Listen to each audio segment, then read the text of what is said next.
It's another week of PSCL baseball, folks, as we bring you back to Palm Springs Stadium for this matchup between the Colonials and the Haymakers. EJ Sanchez today joined by Griffin Epstein. Griffin, a full week of baseball games in, and we're right back here. What were your first impressions that we saw after, we played for 5-6 days, and these teams are finally starting to get their feet wet here in Palm Springs? Well, it's been a really competitive start to the PSCL. We've seen a lot of great pitching performances. We've seen some explosive offenses, and we've seen a couple teams that are looking really, really good to start the PSCL season, and the Bootleggers and the Lumberjacks who are still undefeated. But it's certainly anyone's game, anyone's season, and now we get into this first full week of baseball. The players are starting to get into a rhythm, and I think the baseball is only going to get better and better as the summer goes along. I have to agree with you. It's just going to be a fun summer, especially when you talk about all these players and where they come from. You have different styles of play. You've seen guys get the playing time that they may, for one reason or another, may not have gotten in their spring seasons. And that's the best thing about the PSCL is when you have these different opportunities to get a look at different types of players. So like we said, the Colonials and the Haymakers give you a chance to bring you your starting lineups. First, we'll start with the visiting team on the scoreboard today. It will be the Colonials. First off, leading off playing first base will be Ray Avila. Haruto Endo, the center fielder, will bat second. Jackson Wood, who had a nice ball game yesterday, he'll be the designated hitter and bat third. Kaysen Davenport out of Cisco College in the Lone Star State, he will bat fourth and play short. Trinity Beelan, a late addition into the lineup for Ramon Macias, but he will be the fifth batter at EH. Max Duckweiler moves from third to right field today for Nate Lambden. He'll bat sixth and play right. Mike Roberson will do the catching and bat seventh. Dax Patton, the third baseman, will bat eighth. Tino Zaya, another late addition, but he'll bat ninth and play second base. Lucas Shoemaker in left field with Rian Owase on the mound for the Colonials. As we're getting set after a few extra warm-up pitches. And the one thing you want to see here from this, Griffin, these two teams, like you said, not leading in the standings right now, but getting off to a good start in week 2 could only help you as the season progresses. Yeah, the Colonials 2-2. They've dropped their last 2 games after winning their first, and the Haymakers 1-3. They had a tough game yesterday, losing 17-0. So this is definitely a game for team morale that's all the more important when you're playing every day to try to bounce back. So Ray Avila will step in for the Colonials from the right side, and we are underway here in Palm Springs as Wynn delivers his first pitch high and outside, ball 1.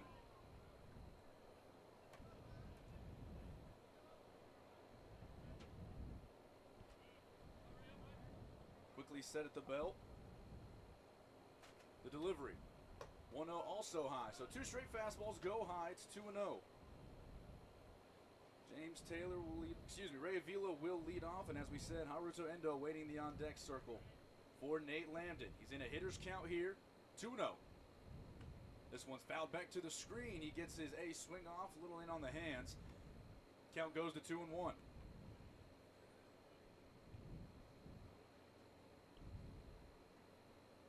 So moving with a little pace already early here in the first inning. Colonials and the Haymakers. Pitch number 4 goes high and in, so it's 3-1 now to the leadoff batter, Ray Avila. Avila out of Monterey Peninsula College, the 5'11", 170-pound freshman. He awaits the 3-1. Just caught the inside corner, so 5 straight fastballs. We have a full count here on the leadoff man, Avila. Shallow right field and for Max Duckweiler. Payoff pitch. Inside just a hair, and Ray Avila draws the leadoff walk to begin the ball game for the Colonials. It's a good patient tone-setting at bat from Avila, working a full count and getting on with the walk. And it's an ultimate table setter you want. Long at bat and finding a way to get on base. So in steps Haruto Endo, the Minnesota West Community College kid, joining us from Seoul, South Korea this summer. He squares around a bunt, pulls back, pitch goes high, throw down to first, not in time. So the count goes to 1-0. Lucas Alberoni trying to make something happen behind the plate for the Haymakers. Win set, delivers out of the stretch. This ball runs inside, so a little sporadic in the early going for Wynn. It's got a 4-pitch mix, EJ, 4-seam fastball, changeup, curveball, and cutter. Hasn't been able to land that fastball, at least early, and he misses outside about halfway into the right-handed batter's box for a ball. Fastball's at 86, a good velocity, but as you said, EJ, just looking to locate it here early. High leg kick on the 1-1. In there for a called strike. So he must have missed that first strike. The scoreboard says 1-2. Could be a situation where we see Avila go. There he goes. High for a ball. So the scoreboard was a little off, so trotting down to first with the second walk of the inning for Joseph Wynn will be Haruta Endo. Runners on first and second, no outs here in the top of the first for the Colonials. Really throwing me under the bus here early, EJ. God, it's only the top of the first. I thought I had it too, but I wanted to trust you. You're the expert here. It'll bring up Jackson Wood. Had a good ball game yesterday, and the Colonials lost to the Bootleggers. Had an RBI double. He takes high and outside, ball 1.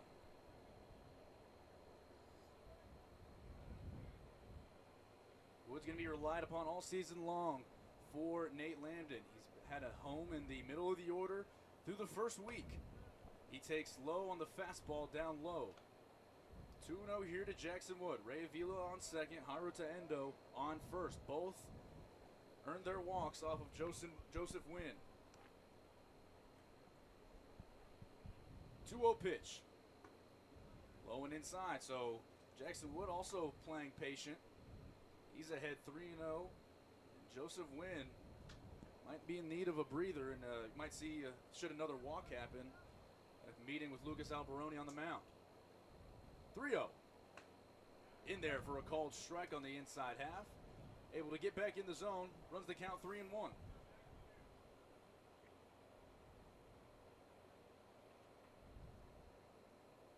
Little extra time coming set. There go the runners. Double steal on. Swung on by Wood. Tap back to the mound. Joseph Wynn's up with it. Makes the play over to first for the first out of the inning.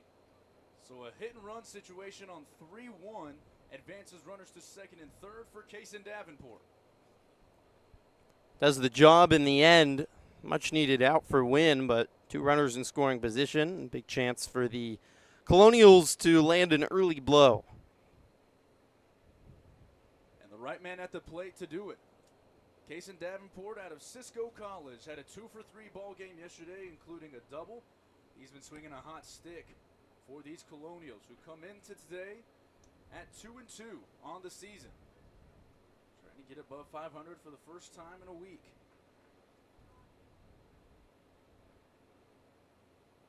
Steps in with a light blue helmet. Wearing number 2 today as he awaits his first pitch from Joseph Wynn. Wynn still working out of the stretch. Breaking ball in there on the outside corner for a strike. That's where Wynn can start to be successful, Griffin, when he's able to mix up multiple pitches on the outside corner.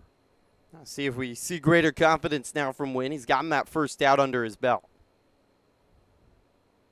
0-1 to Davenport. Upstairs for a ball. Count even at 1-1, 1 out. No score here in the top of the first between the Colonials and the Haymakers. Colonials trying to get out to a big start. 1-1 pitch. The pick over to third. There's no throw. And they're going to have to call a balk here, and that is the right call. Jose Diaz is the third baseman today for the Colonials. And Joseph Wynn seemed like he had a design play on. You don't see that play too much over to third. And the only issue is he didn't get rid of the ball to Joseph Wynn. If you don't throw the ball in that situation, it counts as a balk. So that's a good call by Ben Sonata, the field umpire. The pitch is taken for a ball, so Davenport ahead in the count. Still more damage to do. A run has come in, though. Another duck out on the pond. The pitch is on the outside corner for a strike. So 2-strike count to Davenport, and it's important here, Griffin, if you're Kaysen, just get a ball on the ground in the middle of the field with the infield back, you have an RBI. Important 2-2 pitch here. Swung on and missed. A big pitch from Joseph Wynn. He gets his first strikeout, 2 outs with a runner on third, and a chance to minimize if your win. In steps Trinity Beeland. Trust his breaking ball to get the third strike of the at-bat. And as you said, that's a big one here. Limit the damage to just 1 and have to be thankful to get out of the inning with just that.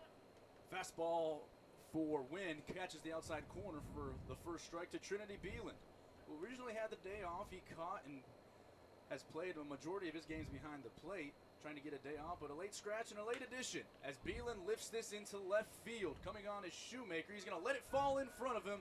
Trinity Beeland continues his hot-hitting ways. It's a 2-0 Colonials lead here in the first. Off the end of the bat, Ledbetter and left did not get a good read on the baseball, and 2-0. Good start for the Colonials on this Monday morning. Duckweiler will step in, playing right field today.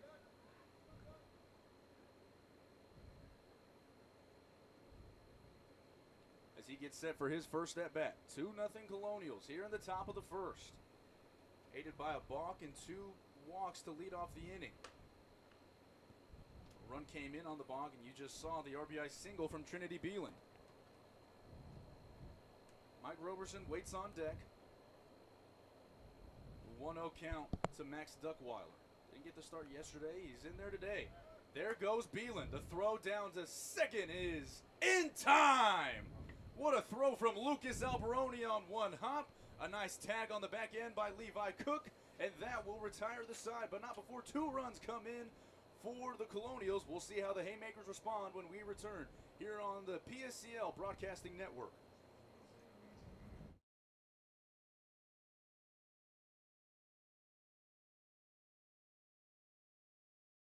We just got our best ever ratings from U.S. News and World Report. We're the #1 hospital in Riverside and San Bernardino counties.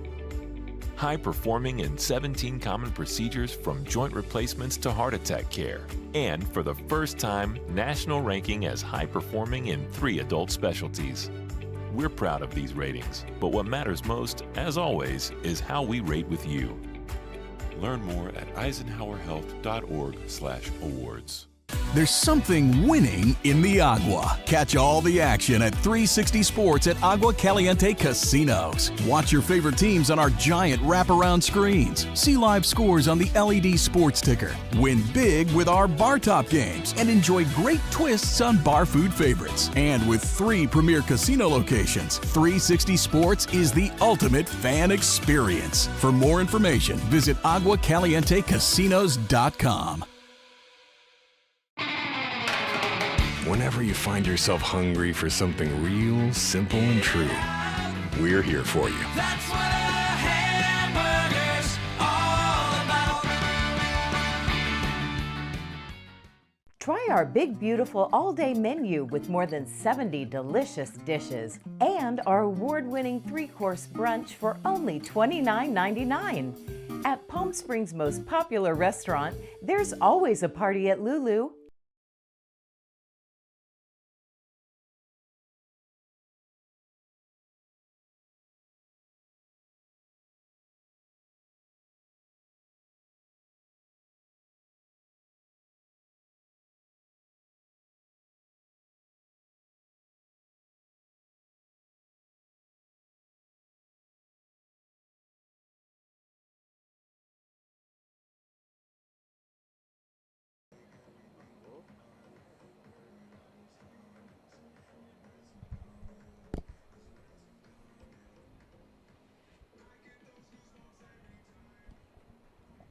Welcome you back here to the bottom of the first here in Palm Springs. The Haymakers and the Colonial as Rian Awase starts on the mound for the Haymakers, or for the Colonials, excuse me, as he delivers his first pitch. A slower pitch, but it lands into the zone for the first strike to James Taylor.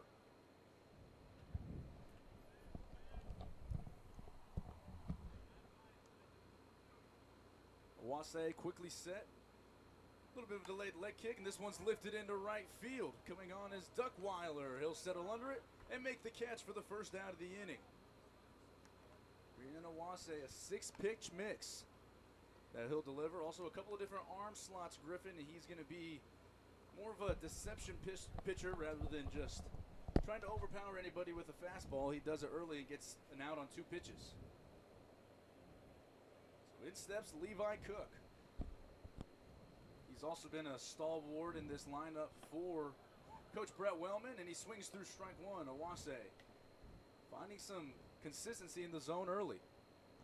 He's only 5'7", 135, EJ, and that means wasn't given the gift of maybe height and has to find other creative ways to get outs, and he's been effective so far this season at doing that.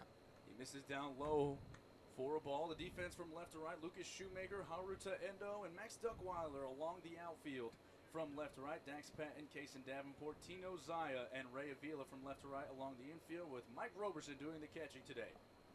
The delivery from Owase. Foul back to the screen.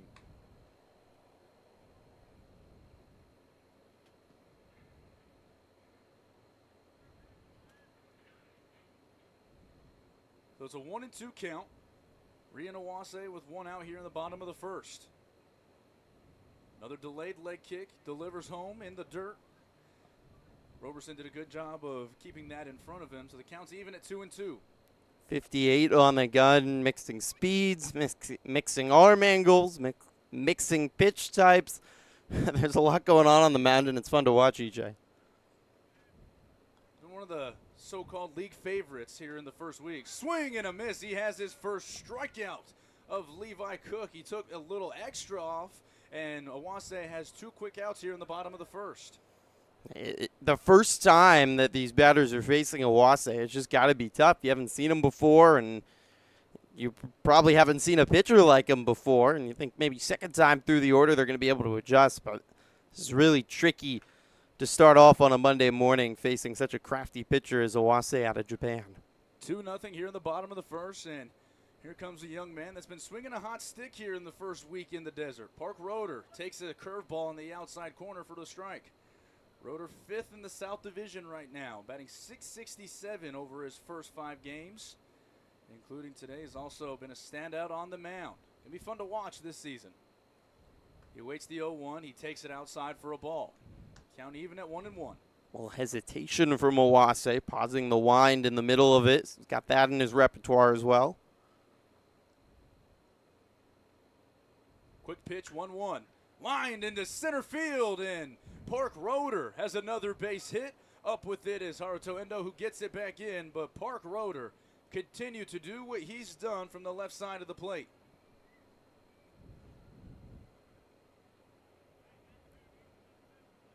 One of only a couple of hits for the Haymakers yesterday. And it'll bring up Jose Diaz. Haymakers weren't able to get a run on the board yesterday, and certainly it's important for morale to try to score early here today and build some momentum to start this new week. Kind of a fresh start Monday morning. You put yesterday behind you and try to get back in the win column as they sit 1-3 on the season through their first 4 games. Owase's first pitch to Diaz runs outside. So the count is 1-0 to Jose Diaz. Another local kid from the College of the Desert. Not only making his school home in the desert, but also his summer ball as he takes a pitch on the outer half for a strike.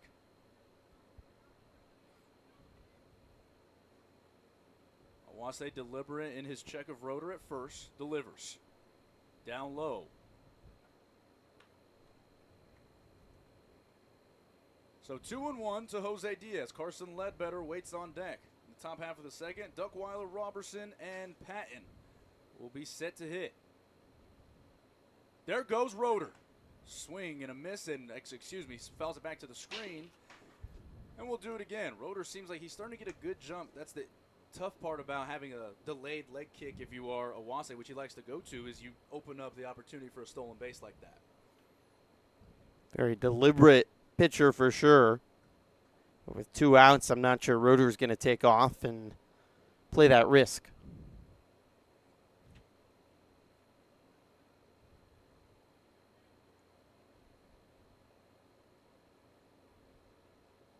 Two from Owase. In the dirt, well blocked by Roberson. So now you're going to have Roeder moving on the pitch with the 3-2 count. It's kind of a coaching philosophy. Some coaches will send runners with 2 outs. Some feel the need to stay aggressive. We'll see what they decide to do here. 3-2, 2 outs. The delivery from Awase. Got him on the outside corner. Swing and a miss from Jose Diaz. And Rian Awase has 2 strikeouts in his first inning of work. So no runs come across on 1 hit, no errors, and there was a man left on base. We'll go to the second here in the desert.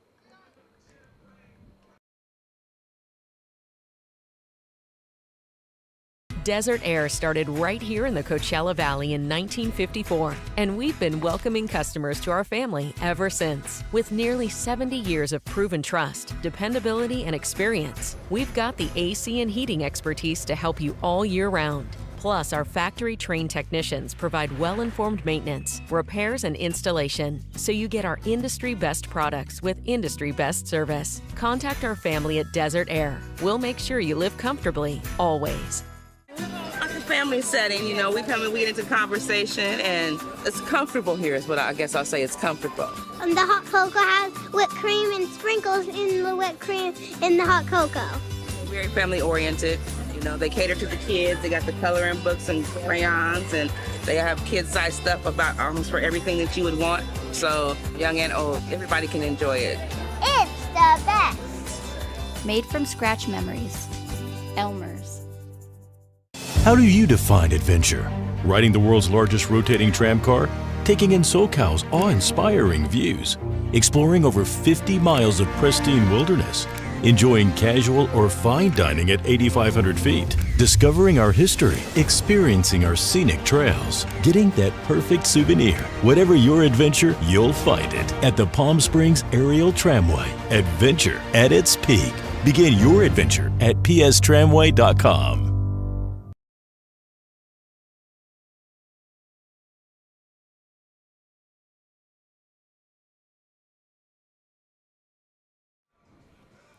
Welcome back to historic Palm Springs Stadium. EJ Sanchez, Griffin Epstein along with you for the first game of Week 2 of the PSCL slate between the Colonials and the Haymakers. Second inning of work here for Joseph Wynn as he gets set to deliver the first pitch to Max Duckweiler, who actually it is not his first pitch. He was at bat when Trinity Beelan was caught stealing by Lucas Alberoni. So see if that comes into play. He's already seen a couple of pitches from Wynn. He takes inside on his first 2 pitches. He's ahead 2-0.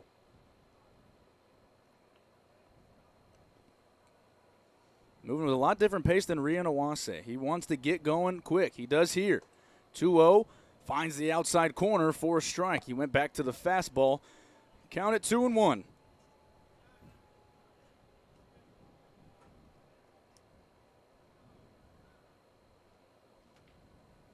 The 2-1 is just catching the inside corner. You look at the reaction from Max Duckweiler. He was not in complete agreement with Ryan Carroll behind the plate, but nonetheless, it's a 2-2 count.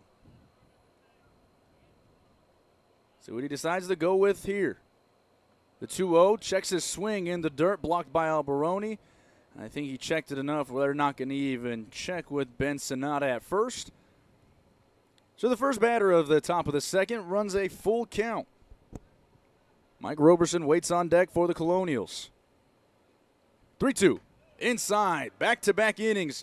Joseph Wynn has allowed the leadoff batter on.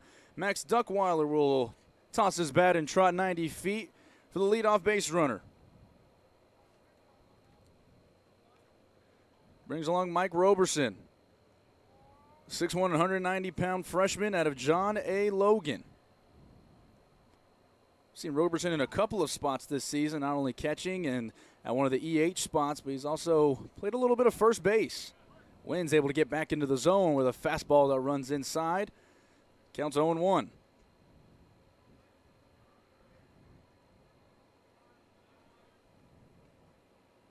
Set, delivers the 0-1. Misses high and inside.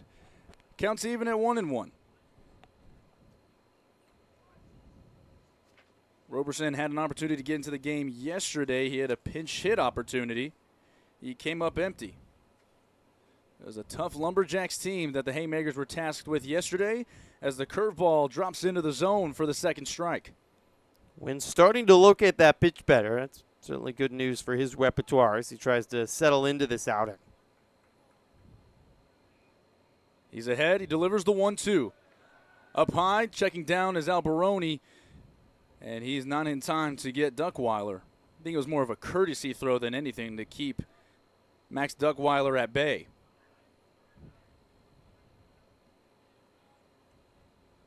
We'll go 2-2 again. Got him looking.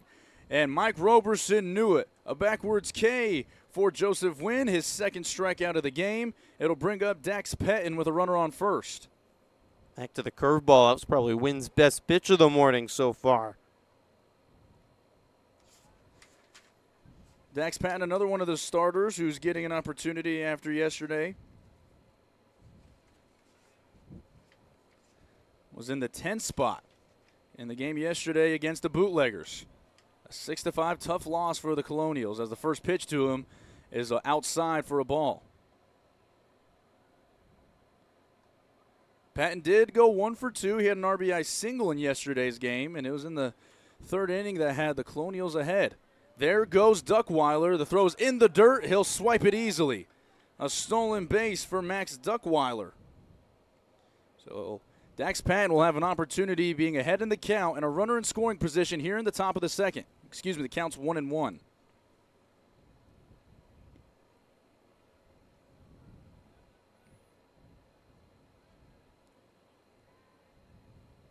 Patton awaits the 1-1. He's got to duck out of the way of this one. He gets his bat down and narrowly avoids getting hit with the pitch. It's 2-1 now to Patton as Duckweiler is able to swipe the base and got a little bit of help from the pitch being in the dirt.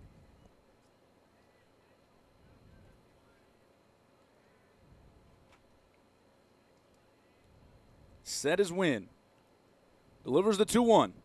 Checks his swing is Patton. They say he did not go around. They'll check it down to the field umpire, Ben Sonata. He says yes. So he's not able to check his swing. Patton is even at 2-2 with 1 out in the top of the second. Always good as the catcher to appeals. Ben Sontag had a better view of it behind the mound than Ryan Carroll did behind the plate. The 2-2 also runs inside, so it's the second time this at-bat where Joseph Wynn's breaking ball didn't get it out of his hand. So back-to-back 3-2 counts.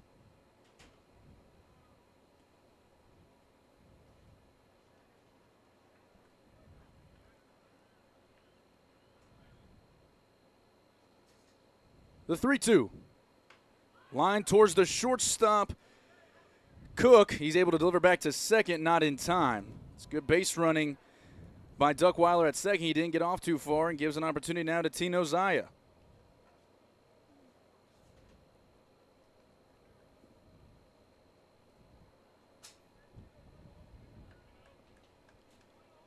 So the second of 2 late additions into the lineup for Nate Lambden. Tino Zaya steps in for his first at-bat from the left side, the second baseman. Also part-time pitcher through an inning of relief yesterday against those same Bootleggers. Colonials trying to add on after 2 runs in the top of the first. 1-0 to Zaya. Popped foul back behind the screen. It'll land probably near us, Griffin. 1-1 to Tino. It's impressive how many two-way players there are in the PSCL. A lot of experts would say that art is mostly dead, but we're certainly seeing a resurgence of that. We are, as Zaya swings through strike 2. And that's also another thing when you have some of these players that they don't know what they are yet at the collegiate level. They're good at both. They want to try something out. This is where you're able to do it here in the PSCL. 1-2.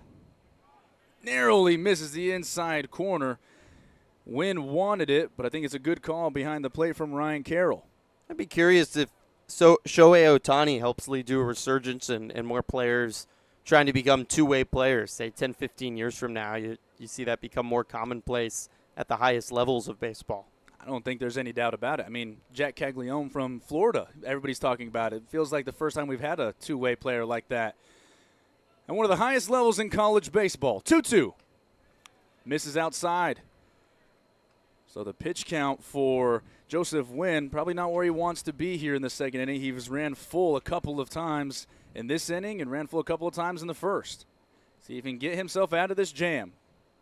The 3-2 is lifted into the air towards left field. Ledbetter coming on, calling for it. He has it, and that will retire the side. No runs come across on the one hit. No errors, no left on base. We'll go to the bottom of the second here for PSCL Baseball. Griffin, Epstein, E.J. Sanchez, pleased to be with you.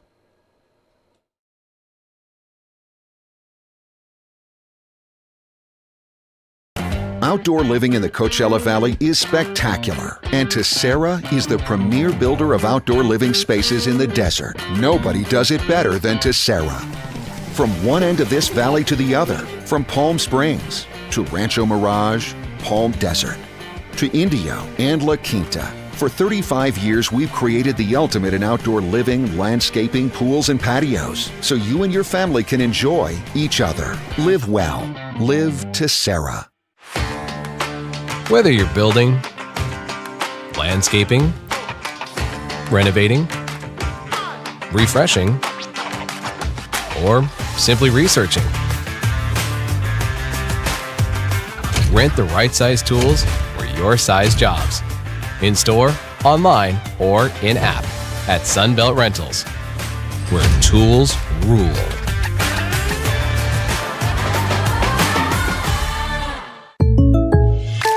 Shopping for car insurance is confusing. Holy cow. Great. Now we have a cow in our kitchen. Why did you say that? Because I don't know what coverage to choose. So just say the State Farm jingle. A State Farm agent can go over all your options with you and help choose coverage that meets your needs. Dude, cow, could you move? Like a good neighbor, State Farm is there.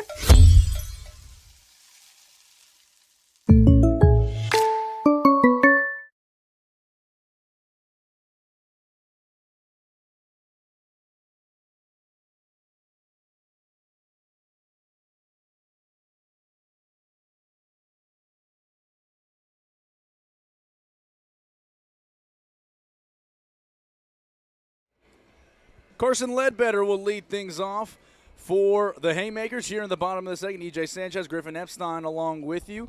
A 2-0 lead for the Colonials with 2 runs in the top of the first. Ledbetter, the left fielder, swings at the first pitch. He sends it down the line, but foul. Quickly 0-1. That's been the thing with Rian Owase, Griffin, is he's gotten ahead of all 4 hitters that he's faced. Coming off his first year at Oxnard College, which is in Ventura County, about 45 minutes north of Los Angeles. Another breaking pitch is just a little bit low, says Ryan Carroll. Count even at 1-1. It's interesting to look at his numbers. Mostly used as a starter, so this is a position he's familiar with. This one's lined into the 6th hole for a leadoff base hit. Carson Ledbetter starting to build on a couple of good at-bats that he's taken over the last couple of days. And the Haymakers have a leadoff base runner here in the bottom of the second. Certainly something batters-wise, you really have to slow down your approach at the plate. Focus on the pitcher. You're seeing something unusual there. And you can tell Ledbetter really took something off that, weighted back on the breaking ball. And that was only 59 miles per hour on the pitch. Didn't hit it hard off the bat, but was just able to sneak it through the 6-5 hole. Brings to the plate Dom Tolentino. His first at-bat as Ledbetter leads off of first. Owase delivers, swings through it is Tolentino on a pitch that cut across the outside half of the plate. Count goes to 0-1. We've been talking about local kids, Griffin. Here's another one from Modesto Junior College. Well, it's not really Not local. Here, not local, California. EJ. California. Owase's able to find the zone, and he's quickly ahead 0-2 on the breaking ball again on the outside half. It's up near Sacramento, about an hour south of Sacramento in the Central Valley. Are you from California, Griffin? I am. 0-2. In the dirt, it kicks away from Roberson. He's going to have to chase it down the left field line, but not before Carson Ledbetter is able to advance 90 feet on the wild pitch. So a runner in scoring position with no outs, an opportunity for a big team at bat here from Tolentino. I think that might have hit off the foot of Roberson. That really took a nasty hop away from him. You ask catchers, the thing about dirt is it's a lot more unpredictable when it comes to blocking. It might not be as hot as turf, but the humps are just a little more unpredictable. And I think he might have gotten crossed up, as now there's a meeting in between the mound and home plate with Awase. Has to be adjustment then for catchers that are, say, from the Midwest, Northeast, that primarily play on turf, and then compared to catchers that play in Texas or California, where most days they're going to be playing on dirt. Interesting point I haven't thought of, EJ. 0-2. Swing. He got him. Another slider from Rion Awase. It's a big strikeout. Ledbetter still off second. Joseph Rocha will step in, the first baseman. But what a pitch sequence there from Awase. That was filthy to end the at-bat. 12 inches of horizontal break on the slider. See if he can continue it here against Rocha.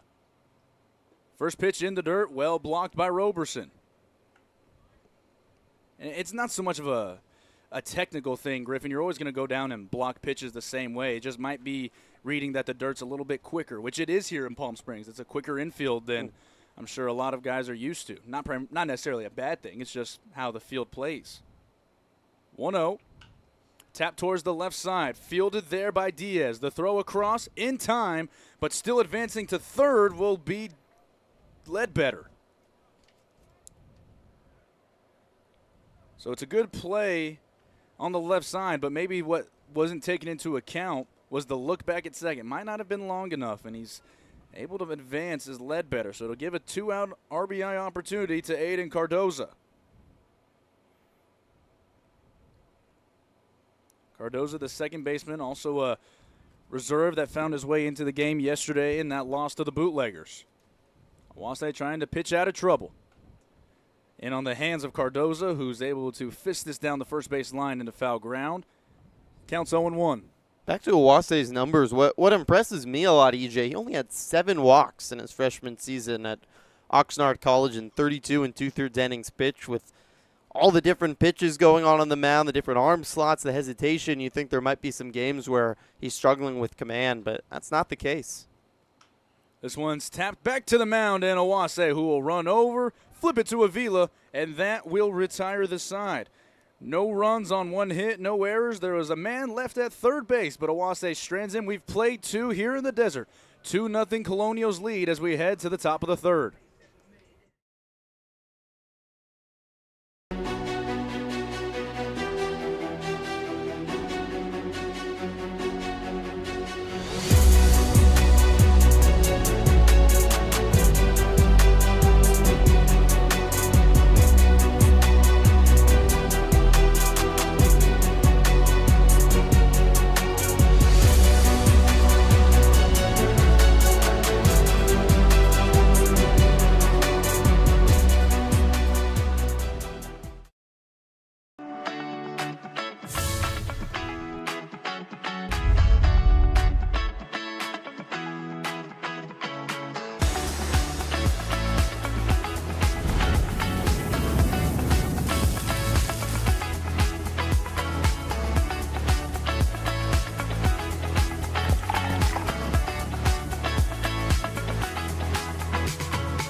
Two locations with something for everyone. Stuffed Pizza Bar and Grill. Building your business is no small undertaking, and you need the right team by your side. Whether you're just getting started or expanding nationwide, Pacific Premier Bank is here to support your business every step of the way. As your trusted banking partner, we can help guide you down the right path with customized solutions designed for your business. We'll help you achieve the success you deserve. Pacific Premier Bank. Let's build your future together.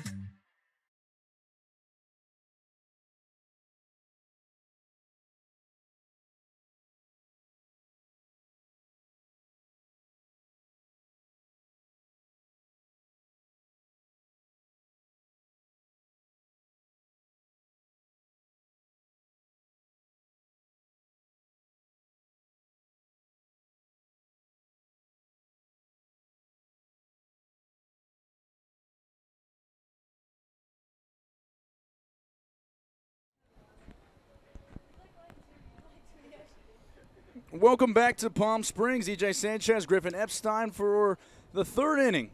As we get set to go, Tino Zaya, after grounding out, will give way to Lucas Shoemaker in his first at-bat. The first pitch is near his helmet, and he'll hit back to the screen. That's a quick 1-0 count.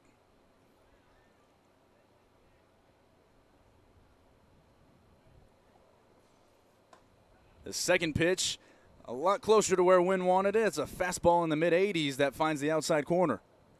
Wynn got the last 3 batters out in succession in the second. Starting to find a rhythm on the bump.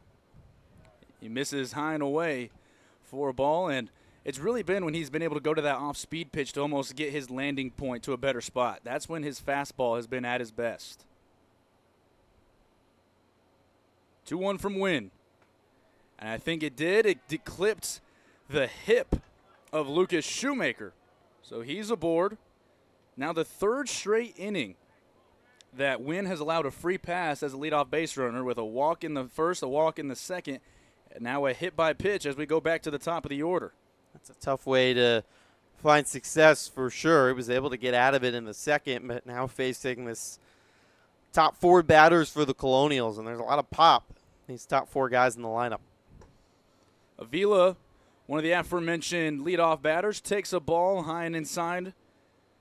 Counts 1-0. Avila came around to score on the balk in the first inning, so already getting a little bit of a wacky game going. There goes Shoemaker. The throw down to second. It's in time, but it's into center field.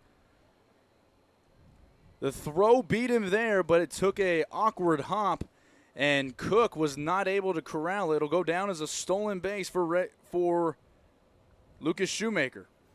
See some good throws by Alberoni. Got the runner to end the first. That was another good throw, but yeah, just took a bad hop, as you said, EJ. Otherwise, Shoemaker might have been out. Pitch was called a strike. Another one comes here on the swing and miss with a fastball in the inner half.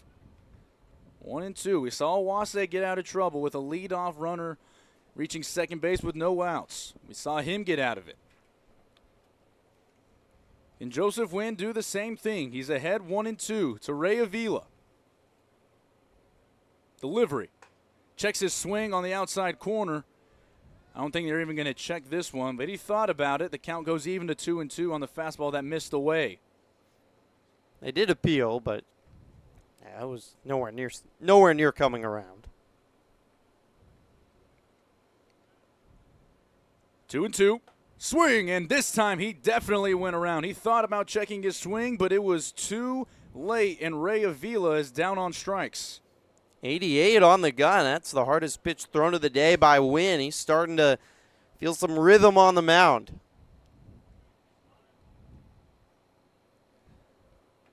The third strikeout for Wynn as he faces Haruta Endo. And this pitch finds the inside corner at the knees. We've said it, Griffin. He's thrown some quality pitches, but when you're rolling with some velocity like this, being sporadic at times is not too uncommon. 1 count to Endo.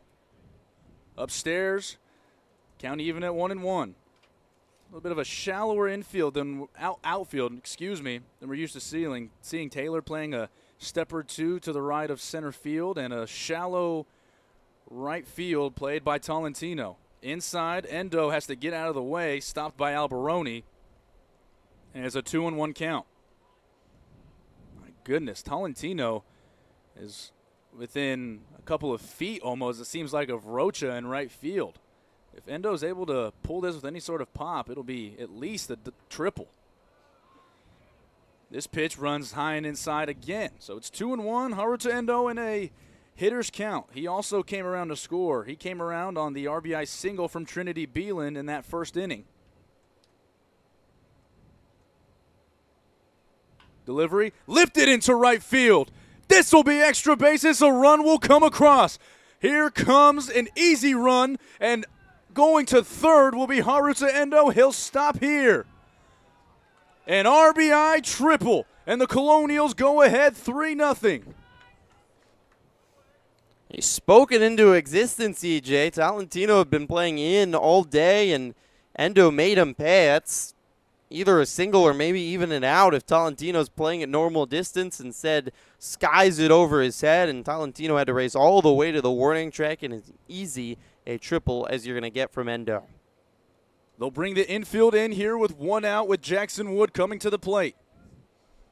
The DH tapped one back on the hit and run in the first inning back to win, but the productive out led to 2 runs.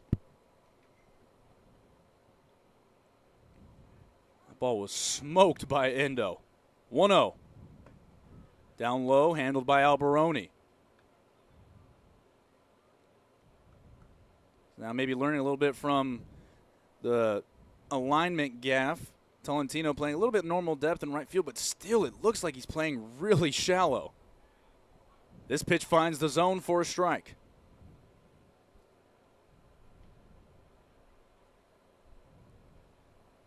Count even at 1-1. Trying to hit something hard in the middle of the field here is Jackson Wood. He's been one of the best run producers this season for the Colonials. He taps this one up the middle. Cardoza has it on 2 hops, delivers home to Alberoni, and now caught is Endo between third and home. He's racing to the bag. They got him on the tag. Lucas Alberoni with a diving tag attempt made on Endo. They prevent the lead runner from scoring, and Wynn is a pitch away from getting out of this inning with only 1 run given up. It was nearly disaster. It seemed like a routine pickle, and Alberoni probably should have just thrown that back to Diaz for the tag out, but then what the effort to go full extension as Endo almost made it back to the bag with his speed. We said it before we went on the air today, Griffin, that you don't know what you're going to see. Not a completely rare play, but it's always fun writing the good old 4-2 in your scorebook. It's always a good time, as now Coach Brent Wellman will take a meeting to the mound. 3-0 Colonials here in the top of the third. Colonials have been helped out by a couple of free passes issued by Joseph Wynn. In fact, Griffin, all 3 runs scored by the Colonials have came off of free passes, whether it be walks or a hit by pitch. No hits have really hurt them from a run standpoint. They're just the hits have come with runners on base. Yep. Those runners. Clutch hitting, though, by the Colonials. They've come through with those big hits. No doubt. Wynn delivers the first pitch to Kason Davenport upstairs for a ball.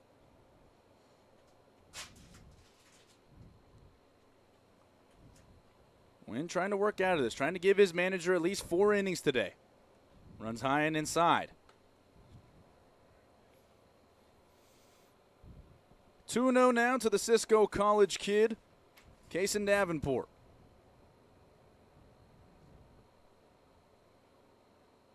6 foot, 195 pounds. Still coming off of that big day yesterday. Davenport sees this one low and outside. So the mound visit hasn't translated into a honed-in approach here from Wynn. He's behind 3-0 to the cleanup hitter. And even though typical conventional baseball wisdom says a take here, I wouldn't be surprised to see Davenport take a swing. He thought about it, checks the swing, but I think the pitch is called on the pitch anyway. It's 3-1. But it goes back to the point. It was not an auto take like you would usually see. In a 3-0 situation, and your best swings off in summer ball. 3-1, there goes Jackson Wood. In there for a strike, no throw from Alberoni. Jackson Wood has a stolen base. Yeah, a lot of coaches will say you won't make it by walking your way around the bases, especially at this level. You want to swing away and develop as a hitter. 3-2, 2 outs, Colonials lead. There goes Wood again. Outside for a ball. But Jackson Wood has stole second and third, put himself at third base. Kason Davenport will trot down to first, and it brings up the man who's 1 for 1 with an RBI, Trinity Beeland.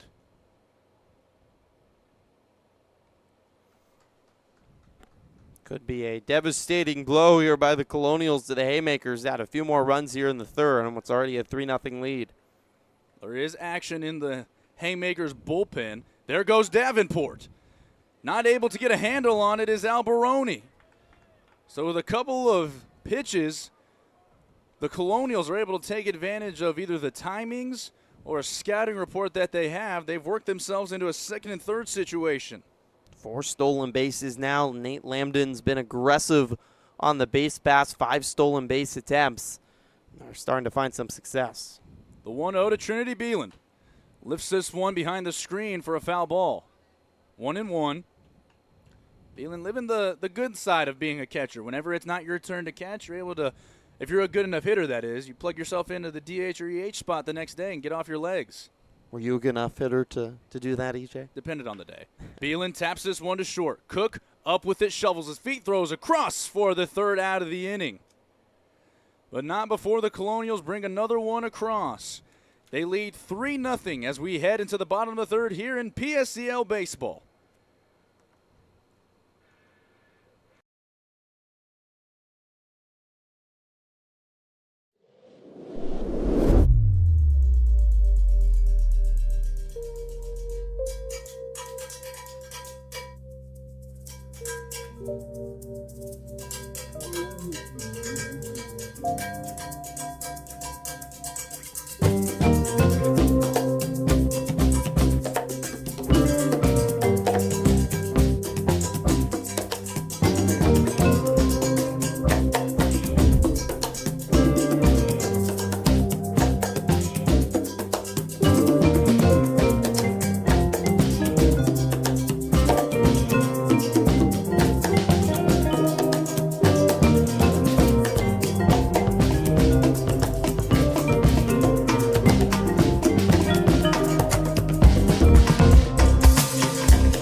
Bottom of the third here in the first game of the day here at Palm Springs Stadium between the Colonials and the Haymaker. Rian Owase begins his third inning of work. And he's pitched very well to this point. He's pitched 2 clean innings. His team ahead 3-0. Delivers his first pitch high to Aiden Cardoza.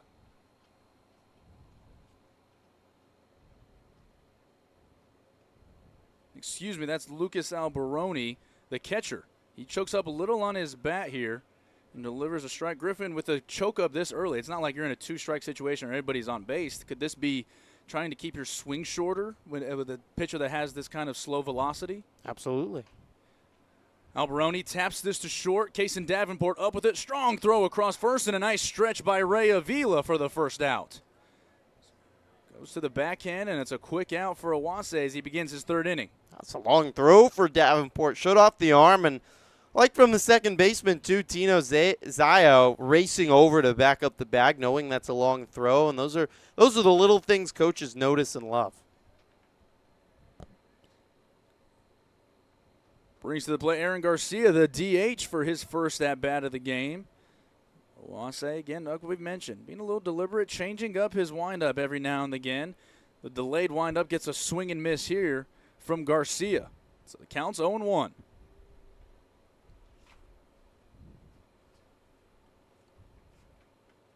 Owase set. Now will change the arm slot to the slider, and this one also lands for a strike. We mentioned in the opening that he'll go from a couple of different slots. You just saw it. Just have to be befuddled as a batter watching everything going on the mound. 0-2 to Garcia. Right back to Owase, who fields it on one hop. He'll just keep his feet, throw it over to first for the second out.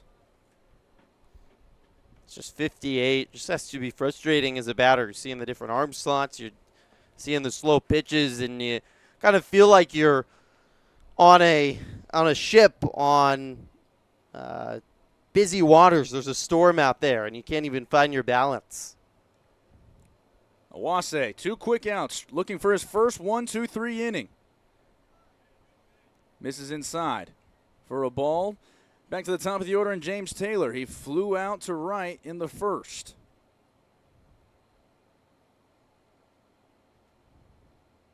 Delayed leg kick again, delivers for a strike on the outside corner.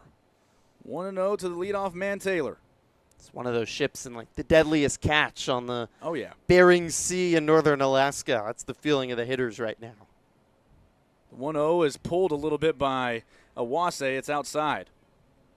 What's so hard about this, Griffin, and when you're talking about guys who face these very slow type of pitchers, there's too much deception. If you have a guy throwing 92, you know you have to get ready for the fastball. You don't know what you're getting with Awase. Taylor fouls this off. He had a good freshman season at Oxnard, and certainly hopes that playing here this summer will help him take another leap, and certainly be curious to follow his career and see if the numbers are even better this year at a good JUCO, if that translates into going to a 4-year. Taylor laces this one to short. Diving play by Davenport. Can he throw him out? And Taylor runs it out. And he'll reach on the infield single, but it was a very nice stop at short by Kason Davenport. Good effort by Davenport. He showed off the arm, but from his knees on the edge of the left field grass, that would have needed Derek Jeter over there to make that play.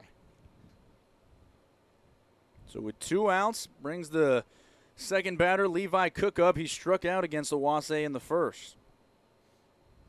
With the leadoff man on and your 2-hole batter up to the plate, definitely a situation where you could see a gamble here from Coach Brett Wellman. Strike on the outside corner, taken by Cook. Pretty normal defensive alignment right now for the Colonials. Maybe a deeper right field than we've seen, as Duckweiler positioned just a few steps out of his normal depth. Breaking ball in the outside corner from Awase lands for a strike. You're really guessing now as a batter. You're in the hole. He's got 6 different pitches he could go to here. Who knows which one is coming?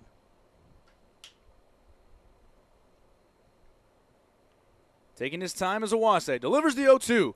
Tap towards short, out of the reach of Davenport.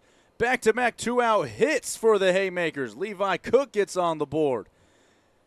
And they get it to the man who has swung a hot bat for the first 5-6 days of the PSCL, Park Roeder. Well, I would have guessed fastball if I had to guess, and that is what Awase went to, and Cook was ready for it, spraying it up the middle. And it is a double-edged sword when you're talking with deception. When you land your pitches exactly where you want to at slow speeds, it can absolutely mess with a hitter. But when you leave one up, it doesn't take much to just flick your hands out and come away with a base hit, as we just saw Levi Cook do. The EH for today. Park Roeder steps in, lifts this one into deep right field, is hooking foul towards the batting cages on the visiting side. So down a strike is Roeder. And one of the 3 hits yesterday for the Haymakers in that loss to the Lumberjacks. Well, they have 4 already today. Gotten runners in scoring position in 2 of the first 3 innings, but just looking for that big hit to get some runs on the board.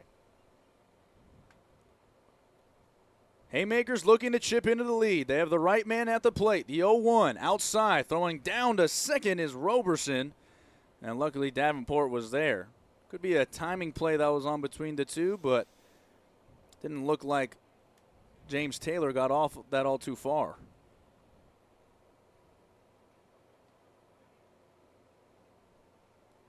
One. Inside, it gets away from Roberson. Everyone will move up 90 feet. So now 2 runners in scoring position. It'll only take a base hit to have a chance to pull within 1.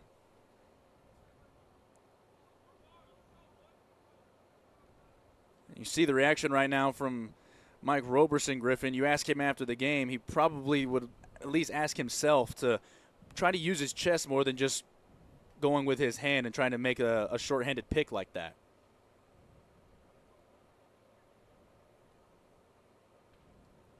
Roeder with the chance to do some damage. 1-1.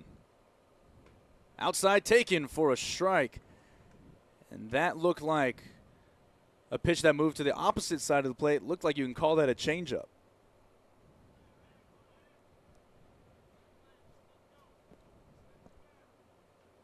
1-2 from Awase. Swing and a miss. It gets behind Roberson. They're just going to try to complete the play. He does and delivers a strong throw to Avila. So Park Roeder goes down on strikes. No runs, 2 hits, no errors, 2 men left on base. We've played 3 here in Palm Springs. Colonials lead the Haymakers 3-0. We'll be right back here on the PSEL Broadcasting Network.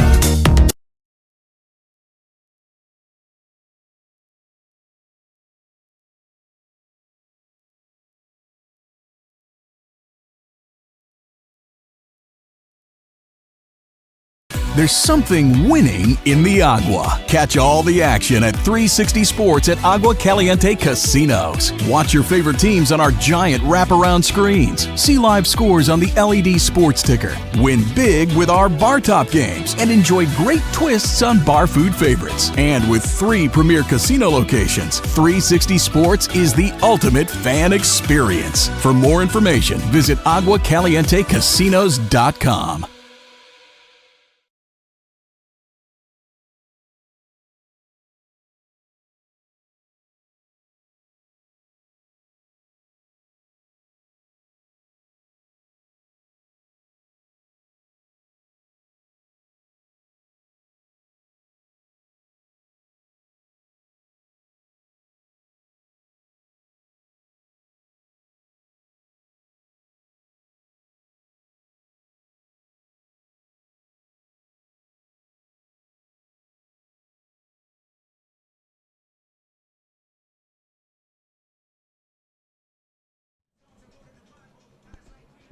Welcome back to Palm Springs for the top of the 4th of this PSCL game between the Haymakers and the Colonial. Griffin Epstein alongside me, EJ Sanchez with you.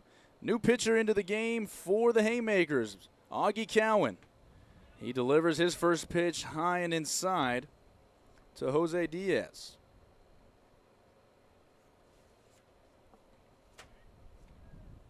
To Max Duckweiler. Duckweiler fouls this pitch back to the screen. 0-2. So Cowan even at 1-1. No other changes that we've seen from the Haymakers, but 3 innings from Joseph Wynn, and it keeps his team in the ball game. Cowan the 1-1. Swing, and a big swing that is from Max Duckweiler. Trying to be one of only a couple, including the Power, that have hit a couple of balls out this season. Tough place to play for a hitter here in Palm Springs.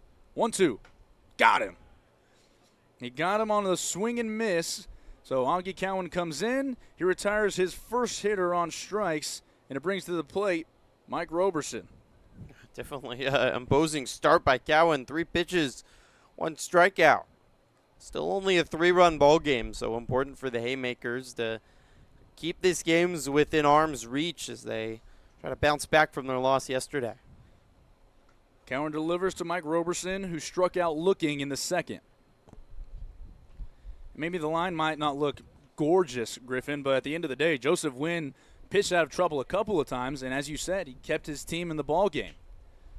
Out of the windup, Cowan delivers. Fastball in the inside corner. Out 1-1.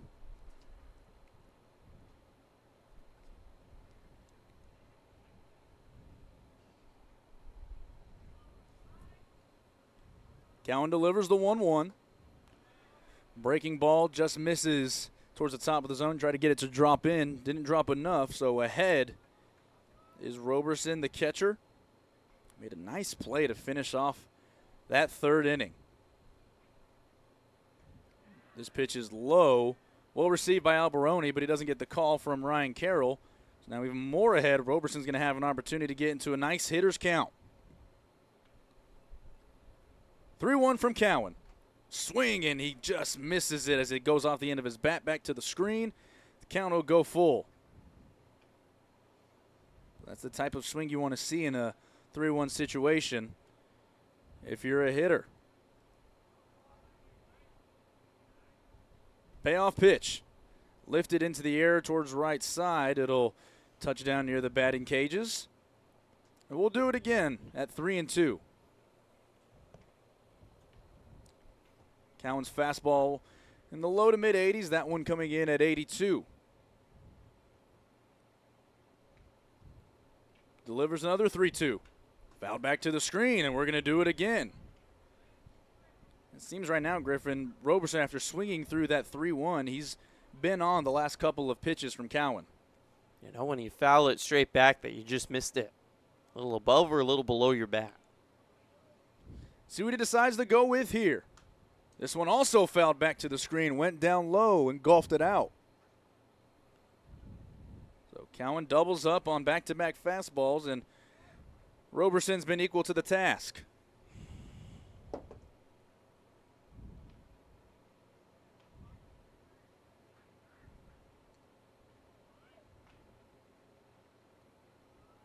Cowan gets set to deliver with one out here in the fourth.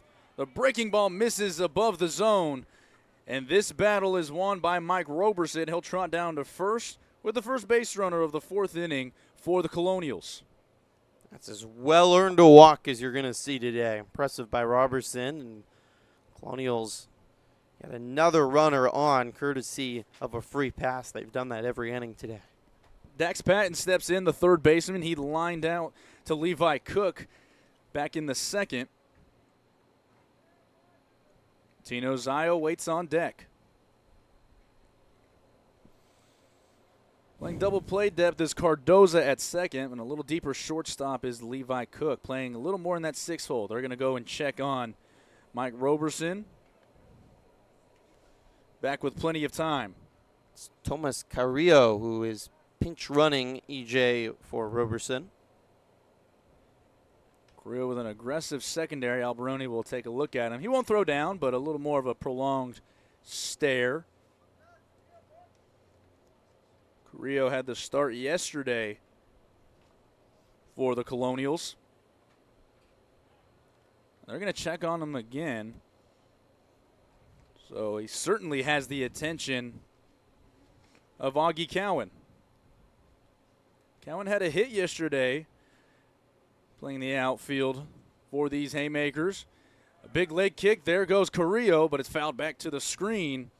And he'll have to waste that wind sprint and trot his way back to first. You know, Griffin, I didn't steal a lot of bases, but that is the worst feeling in the world when you take off and you realize you wasted a good little start for absolutely nothing. I don't know. I think it's good, EJ, to get your steps in. Getting in shape that way. We'll have a conversation off air. 0-1. To the third baseman, Patton. A little quicker delivery. Fastball on the outside corner for a strike. Down 2 strikes is Patton. If you're a really great pinch runner, you just love running, and no matter how many times I think you go down to second base and it's fouled away, you're having a fun time out there. Cowan will check on him again. Also, believe this or not, Griffin, I did not get brought in to pinch run very much. Really? I know. We're going to have to test your 40 speed after the game, I guess. The interns will be having a combine before this summer is over. That is a promise. Cowan delivers the 0-2. Carrillo goes again. The throw by Alberoni down to second. He's got him. Lucas Alberoni throws out the pinch runner Carrillo and erases a base runner. There's 2 outs here in the fourth. Picture a perfect throw by Alberoni. The Colonials have been running all over him, but he said not that time with a perfect throw to get out the pinch runner. There cannot be a better feeling than that for a catcher. There is not. I can absolutely tell you that. 0-2, 2 outs. Cowan with an opportunity to go an unconventional 1-2-3 inning. Checks his swing. They'll check down to first, no swing. So 2-2. Our official scorekeeper, Ethan Gamolka, tells us that we might have missed a pitch in there. So it's a full count now to Dax Patton. looking to have some two-out magic here for the Colonials. This one's lifted into right field. Trailing back is Tolentino. He has a beat. He puts it away for the last out of this top of the fourth. Unconventional 1-2-3 for Augie Cowan in his first inning, but he walks a man. No men left on base. We'll go to the bottom of the fourth. The Haymakers needing some runs here in the first game of Week 2 of the PSCL.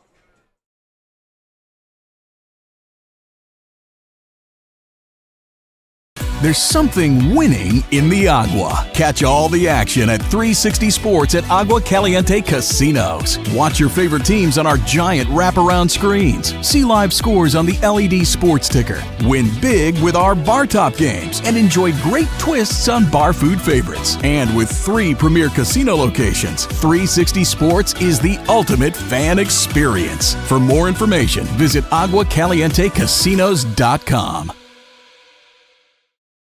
Hey, Power Baseball fans. Looking to hit a home run against pests in your home? Rudy's Pest Control is your winning choice. Rudy's Flex 80/90 Pest Control Plan offers effective and affordable protection with just 5 visits a year instead of the usual 12, so you'll have more time to do what you love.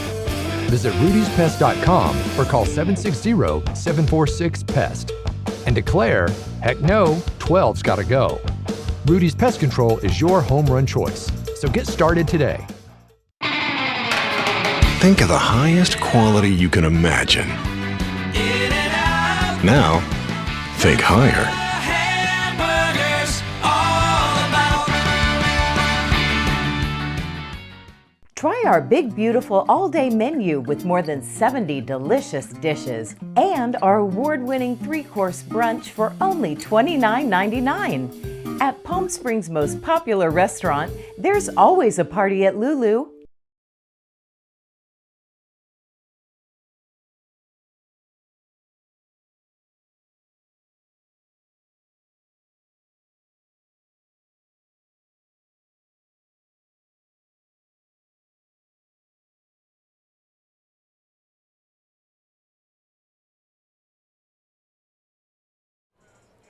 Jose Diaz will lead things off here in the bottom of the fourth. The Haymakers looking to add to the run total for the season, and it hasn't been the season that they would have liked to get off to. Plenty of time, though. Playing a lot of games this summer from June to July here in the Power Summer Collegiate League. Diaz struck out in the first. His second at-bat comes in the fourth inning of work for Rian Owase. Took a little more off of that pitch. He gets the swing and miss from Diaz. Quickly 0-1. Well, Owase has allowed 4 hits, but they've all been softly hit singles, and he hasn't walked batters, and he's gotten the outs when he needs to. This one's in the dirt, blocked by Roberson. And it goes against conventional wisdom that says, like, you want to force their barrels to move. Well, not exactly with pitches right down the middle, but pitches that are competitive in the zone, and Owase's done that effectively. Goes sidearm here. This one's rolled to Tino Zaya. Zaya with plenty of time. Delivers it over to first for the first out. 4-3 on the putout. Brings up Carson Ledbetter. One of those hits coming off of his bat back in the second.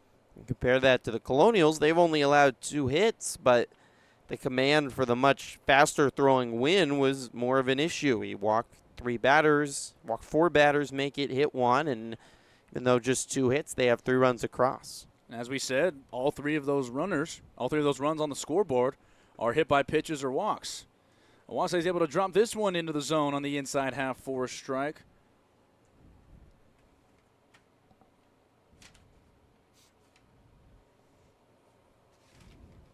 Comes set, a little delayed leg kick this time, and this one's fouled away.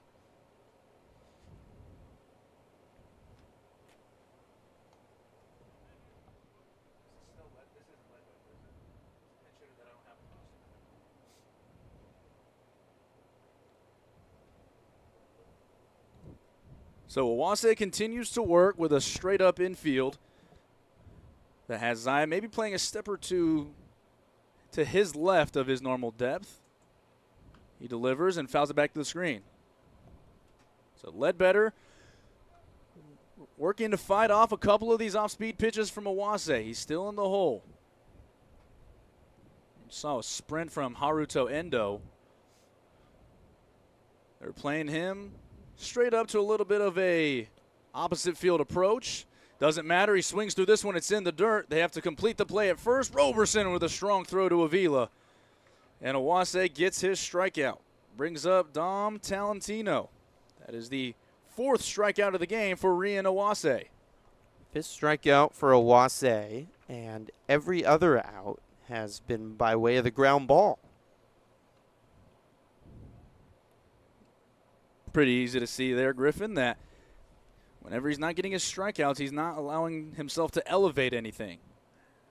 Haymakers haven't taken too many good swings off of Awase for good reason. The first pitch to Tolentino is a breaking ball that lands into the zone for a strike. And he swings through this strike. He doubles up. Quickly 0-2. It's a great thing you see about Awase. Every time that you've seen him in, whether it's registration near the batting cages, he always has a smile on his face, and he's having a good laugh with his catcher Roberson right now, as that one was a swing and a miss, but it went to the screen.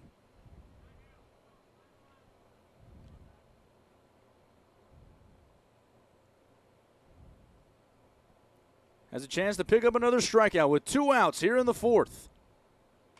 This one's lifted to the right side. Going back is Zaya. He's going to let this one fall in for a base hit. Dom Tolentino, with his first hit of the ball game with 2 strikes, is able to muscle one out to right field and to bring up Joseph Rocha. 5 hits now for the Haymakers. Again, they've gotten on base, gotten the singles, but especially with just being kept off balance by Awase, pitches that are not thrown very hard. That was just 64 miles per hour and 61 off the bat. They haven't been able to get any extra base hits to bring home runners. Yeah, nobody will accuse anybody of the numbers jumping off the page, but what we've seen is a very well-played baseball game from these two teams. Tolentino leads off at first. Rocha sees this one at the bottom of the zone for a strike. You'll get mad at me saying it, EJ, but we got zeros in terms of errors on the scoreboard. As you said, it's been very cleanly played. I'm not one to believe in the announcer's jinx. This one's lifted towards right field, hoping for a play as Avila. He's near the bullpen. It'll land right on the mound of the visitors' bullpen here in Palm Springs Stadium. Finds his way into foul ground, so it's 1-2. Announcer jinx is absolutely not a thing, although I think Haruto Endo will come up and give me a high five for saying how shallow the right fielder Tolentino was playing on his RBI triple. That was the opposite of an announcer's jinx. I He guess made a so. good observation, and that observation ended up being a key part of a play. Does this mean I get to keep my job? So far, so good. Come on, baby. 1-2. 2 outs here in the bottom of the 4th. Rocha awaits. The 1-2 is in the dirt, blocked very well by Roberson. It'll keep Tolentino at first. 3 runs on 2 hits. As you said, no errors for the Colonials. No runs on 4 hits for the Haymakers. Rocha looking to add the 5th. Awase looking to get through 4 innings of scoreless work. This one to the left side, fielded on the backhand by Davenport. Plants his feet and then slips. He's going to have to tuck it and eat this one. Davenport is fielding on what's a little bit of a slick infield on the back end. And he got his cleat caught. It'll turn into an infield single for Joseph Rocha. So the back-to-back singles with 2 outs will bring Aiden Cardoza to the plate. That was going to be a tough throw regardless, and certainly his cleats didn't give him any favors on that play. But every time that Owase's gotten in trouble, he's been mentally strong on the mound and been able to find a way to get that 3rd out. Aiden Cardoza hit a couple of balls hard yesterday in their loss to the Bootleggers, and Coach Brett Wellman rewarding those at-bats, though it didn't result in any hits, resulting those good at-bats with another start here today to kick off the week. He waits in from the left side. Takes a strike on the outside corner. He's behind 0-1. Maybe a slightly shallower center field as Endo actually retreats back. Awase deliberate in his pause, delivers. 0-1 is low. 1-1 here to Aiden Cardoza, the second baseman. Waiting on deck is Lucas Alberoni. Both these teams did lose yesterday, but they lost to the two undefeated teams, the last two undefeated remaining teams in the PSCL, so not necessarily something to feel awful about. No, of course not. A lot of people, the experts around the facility here in Palm Springs, predicting those being two of the teams that could make deep runs in the PSCL playoffs this year. Well, the Lumberjacks are back-to-back champions, so no surprise to see them 5-0. But I think as much as the Bootleggers had a talented squad, seeing them at 4-0 has been the surprise of the season so far. This one's roped to the right side, stopped by Zaya. He's going to have no play. Everybody's safe, and Zaya will still make the throw over to third, checking on Dom Talentino. But how about this? 2 quick outs for Rian Awase, and since then, 3 straight singles. Alberoni to the plate for the Haymakers, trying to make it a ball game here in the bottom of the 4th. After getting shut out yesterday, this is a big at-bat in the whole season for the Haymakers. They've finally gotten a chance against the crafty Japanese pitcher, and Alberoni really needs to deliver here. Alberoni grounded out to short his first time up in the 3rd. He takes high for ball 1. Rocha off of second, runs well. Any sort of base hit to the outfield should result in 2 runs, barring a 90-plus mile-an-hour throw, which isn't out of the picture. 1-0 is floated towards the right side, trying to have a play as Avila. And the rest of the dugout evacuates before this one just eventually reaches the stands to the first base side. 1-1.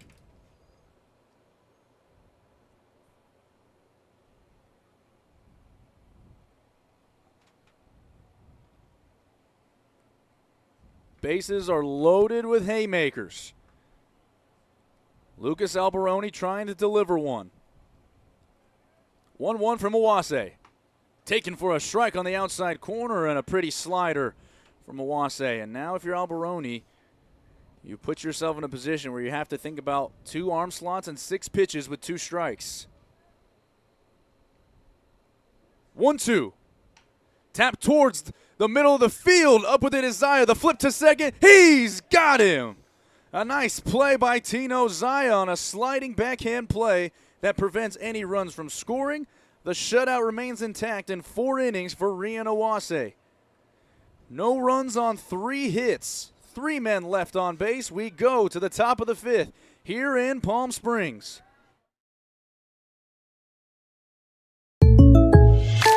Shopping for car insurance is confusing. Holy cow. Great. Now we have a cow in our kitchen. Why did you say that? Because I don't know what coverage to choose. So just say the State Farm jingle. A State Farm agent can go over all your options with you and help choose coverage that meets your needs.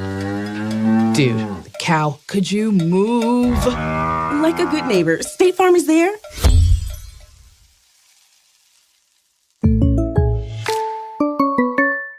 Outdoor living in the Coachella Valley is spectacular, and Tessera is the premier builder of outdoor living spaces in the desert. Nobody does it better than Tessera. From one end of this valley to the other, from Palm Springs to Rancho Mirage, Palm Desert, to Indio and La Quinta. For 35 years, we've created the ultimate in outdoor living, landscaping, pools, and patios, so you and your family can enjoy each other. Live well. Live Tessera.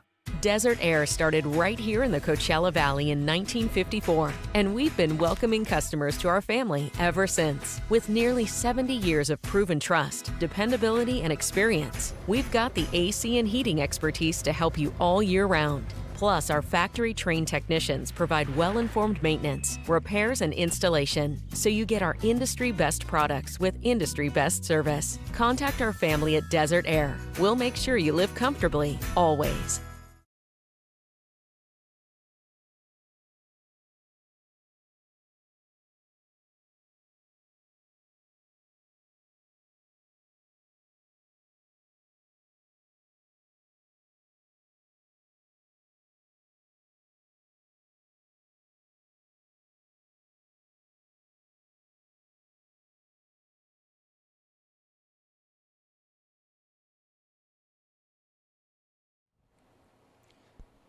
Top of the 5th as Augie Cowan begins his 2nd inning.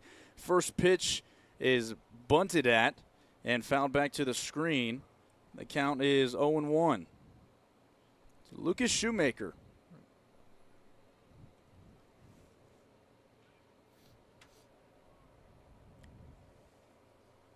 Pitch from Cowan. Tap towards the right side. Fielded there by Rocha. He'll just take it himself for the first out of the inning. So a quick out for Augie Cowan in his second inning. Griffin, he had a very good first inning. After they allowed the walk, he was able to still go 1-2-3, getting a little help from his catcher. Quite sharp, good command. Going to see a pinch hitter here for Shoemaker. And the aforementioned stolen base, or would have been stolen base, was an attempt by Carrillo, who now gets his first at-bat of the game. So, as you said, he will hit for Shoemaker. He takes high. Shoemaker ends his day with the one at-bat. It did come around to score. See if Carrillo can add to it. 1-1. Line towards the right side, and it'll go foul. Coaching first base, James Taylor was able to duck out of the way.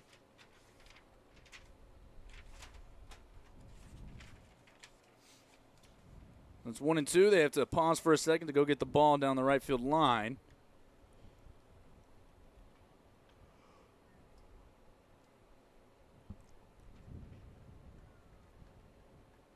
So Tino's eye went down, and Carrillo faces a 1-2 count.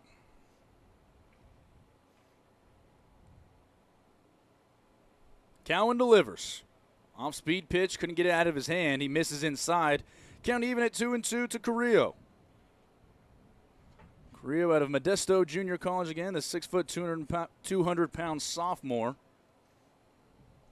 In his first at-bat. Takes a pitch on the outside corner for a strike.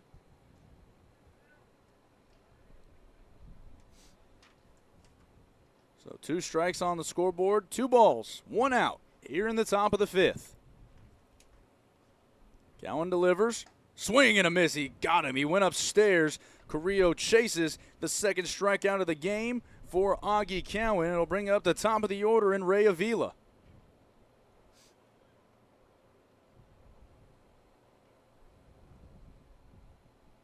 Avila walked and scored back in that 2-run first. Struck out in the third. Cowan has looked really efficient in his second inning. He delivers up high, but it catches the top part of the zone. Avila takes his strike. He's down 0-1. Shallow center field being played by James Taylor III, as well as Dom Tolentino in right. This one's lifted into right. Tolentino has a beat on it, though, as he ranges 3 steps to his right and puts it away for the third out, and that'll retire the side. No runs on no hits, no errors, no men left on base. We head to the bottom of the 5th, and a good game in here between the Colonials and the Haymakers here on the PSEL Broadcasting Network. How do you define adventure? Riding the world's largest rotating tram car? Taking in SoCal's awe-inspiring views? Exploring over 50 miles of pristine wilderness? Enjoying casual or fine dining at 8,500 feet? Discovering our history? Experiencing our scenic trails? Getting that perfect souvenir? Whatever your adventure, you'll find it at the Palm Springs Aerial Tramway. Adventure at its peak. Begin your adventure at pstramway.com. Family setting, you know, we come and we get into conversation, and it's comfortable here is what I guess I'll say. It's comfortable. The hot cocoa has whipped cream and sprinkles in the whipped cream in the hot cocoa. Very family oriented. You know, they cater to the kids. They got the coloring books and crayons, and they have kid-sized stuff about almost for everything that you would want. So young and old, everybody can enjoy it. It's the best. Made from scratch memories. Elmer's. We just got our best ever ratings from U.S. News and World Report. We're the #1 hospital in Riverside and San Bernardino counties. High performing in 17 common procedures from joint replacements to heart attack care. And for the first time, national ranking as high performing in 3 adult specialties. We're proud of these ratings, but what matters most, as always, is how we rate with you. Learn more at eisenhowerhealth.org/awards.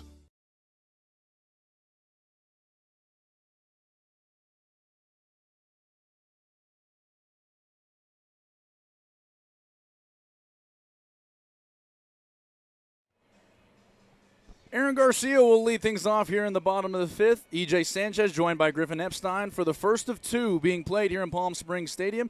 Griffin, you'll have our second game today, another good one, where the Bombers are going to be looking for their first win of the season.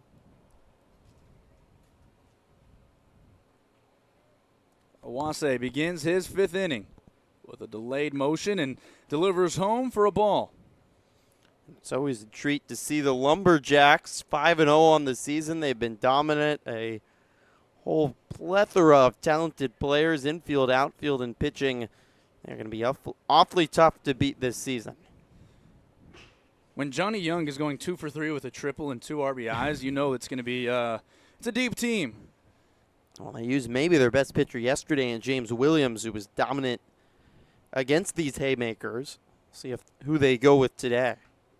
This one is in on the hands of Garcia.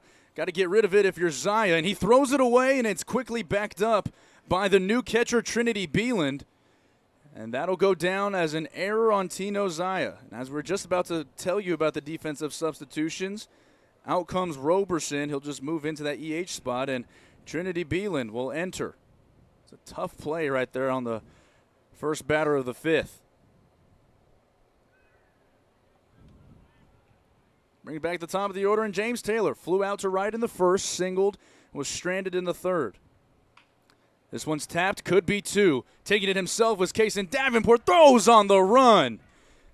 It doesn't matter. Kaysen Davenport takes it himself, turns the double play, and after the unfortunate miscue, a chance to go 1-2-3 here in the fifth if you're Rian Owase. Well, the benefit of Owase is ground ball in after ground ball out, and he gets the perfect tailor-made double play ball to quickly erase that air, and just like that, he's an out away from a clean fifth inning and completing 5 shutout. Owase delivers this to Levi Cook, who lifts this one into deep left center field, and calling for it and making the catch is Haruta Endo. That will do it in the top half of the fifth. Rian Owase has thrown 5 scoreless innings. As I say that, we head to the 6th. Looking for a good finish here in the desert. Whether you're building, landscaping, renovating, refreshing, or simply researching, rent the right size tools for your size jobs. In store, online, or in app at Sunbelt Rentals, where tools rule.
Two locations with something for everyone. Stuffed Pizza Bar and Grill.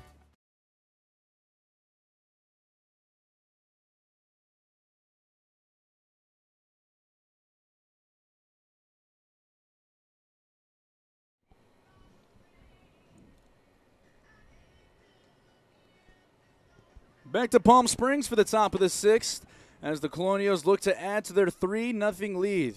Griffin, we've talked about it a couple of times. 3 runs on 2 hits. But they've gotten the clutch hit when they've needed it. Augie Cowan begins his 3rd inning and delivers a fastball on the inside corner for strike 1.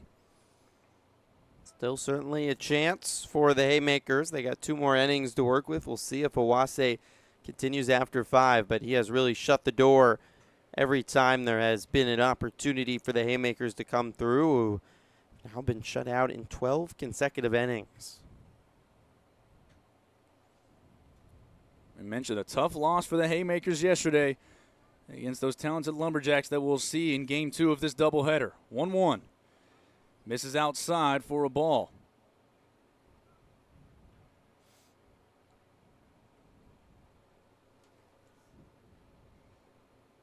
So the pinch hitter is Joseph Conti, who I think entered on defense last inning.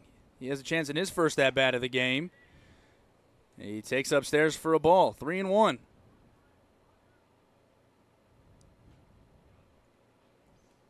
Conti has gotten a couple of starts this week, and it's what you love to see from Nate Lambden, mixing in player after player. Everybody's looking for reps, and Conti is going to have to retreat back to the box. He thought that was ball 4, but instead the count will go even. Conti waits. Slight bat wag right out to the center of his chest. 3-2. Line towards the visiting dugout for a foul.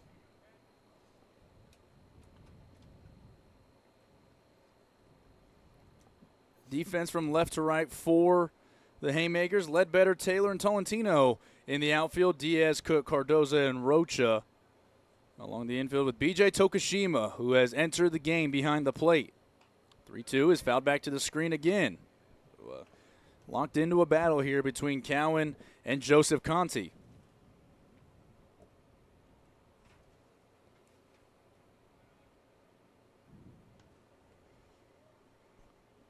Cowan being deliberate, sets himself up, delivers out of the windup, and it's once again covered by Joseph Conti. Now you're starting to hear both dugouts get into it. Very typical when you start to see pitches being wasted by an opposing hitter. Well, as much as the Colonials only have 2 hits, I mean, the patience really has been evident. Long at bats, frustrating these 2 Haymaker pitchers they faced. Another 3-2 from Cowan. High and tight, and Joseph Conti wins this battle. He'll trot down to first base. A second walk issued by Augie Cowan. It'll bring up Jackson Wood, the speedster Jackson Wood. Grounded out to, at that time, win in the first. Reached on a fielder's choice and then stole second and third. Unfortunately was stranded as Trinity Beelan grounded out to end that inning. He takes ball 1, low and away. But one of the guys that has been really relied upon for Nate Lambden. Out of the City College of San Francisco. Played a lot of first base and has DH'd a good amount as he's doing today. They're going to go ahead and check on Conti at first. Back with plenty of time.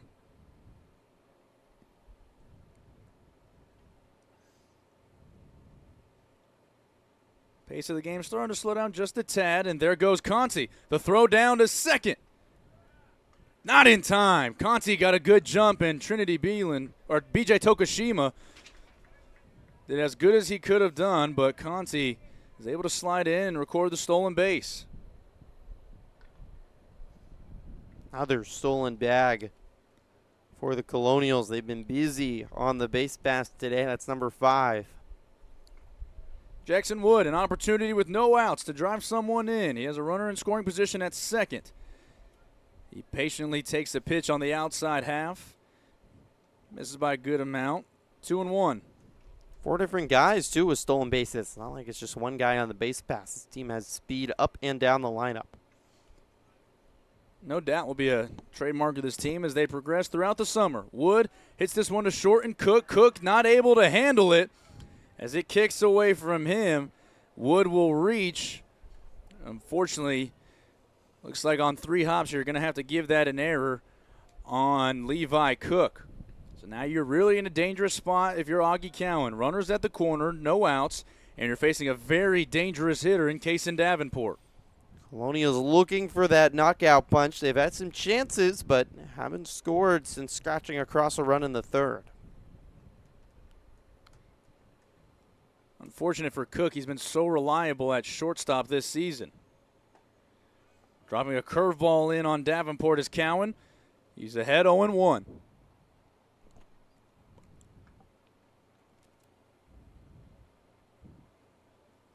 The Haymakers aren't playing for that out. The corners are actually back. Diaz is playing a couple steps behind the third base bag. Checks his swing as Davenport. There goes Jackson Wood. pumping and not throwing is B.J. Tokushima. So now no doubt you'll bring the infield in after Jackson Woods able to advance on the wild pitch.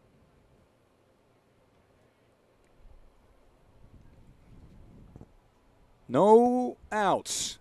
2 runners in scoring position. Augie Cowan trying to work his way out of it. Kason Davenport trying to deliver a haymaker to these Haymakers. 1-1. Down low. Missed with the off-speed pitch again. So you have Kason Davenport in a 3-1 hitter's count.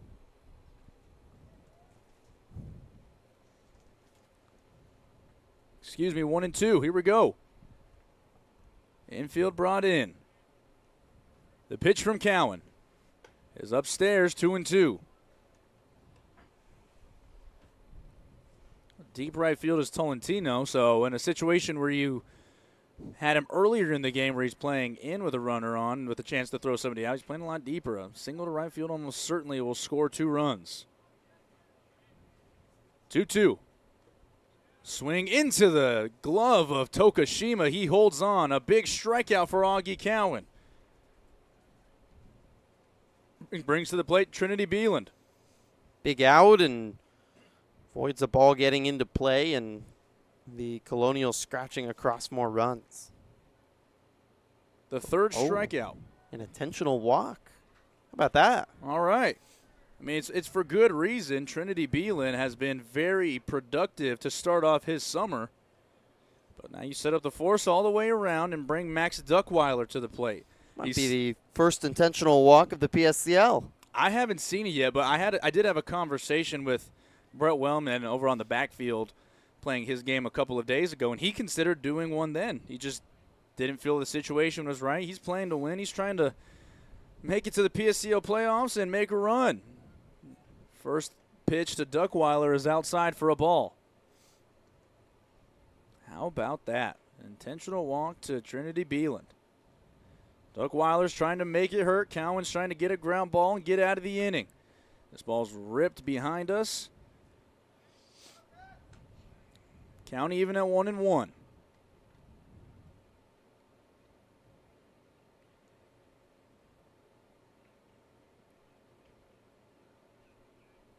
Cowan set near his neck out of the stretch, delivers. This ball's lifted to right field. Tolentino trailing back near the line. It'll go foul.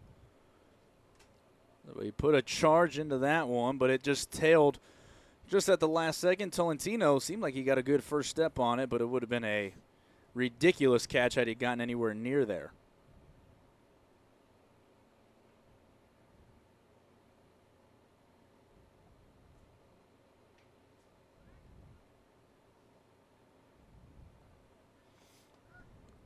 So 2 strikes. Cowan just got Kason Davenport. Can he strike out another middle of the order guy? 1-2. Tapped to Cook. Cook on to second for 1. On to first. It gets away. 1 run will come in. Here comes Jackson Wood. 2 runs come in on the fielder's choice, and the throwaway results in 2 more runs for the Colonials. Oh, so close to an inning-ending double play. Good turn by Cook, but the throw got away from Rocha, and that might be the knockout punch from the Colonials. So 2 runs come in. Only one of them will be earned as Beeland was cut down. And it'll bring Mike Roberson to the plate, who stayed in, though he's not catching anymore. He'll stay in. He'll just switch spots in that EH role for those scoring at home. And he sends a shot into center field that Taylor will have to play on 1 hop. Mike Roberson has his first hit of the ball game. He's 1 for 2. Dax Patton will have an opportunity with a couple of men on.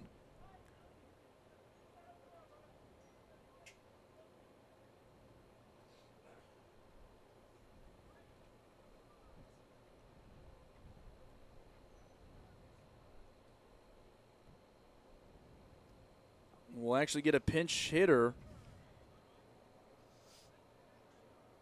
Justin Verna, the teammate of Jackson Wood at City of College San Francisco, his first chance at it today. He takes his first strike, a breaking ball in the outside corner.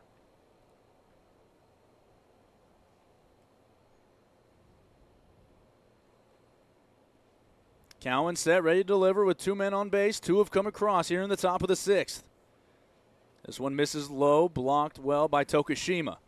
5 runs on 3 hits for the Colonials. No runs on 7 hits for the Haymakers.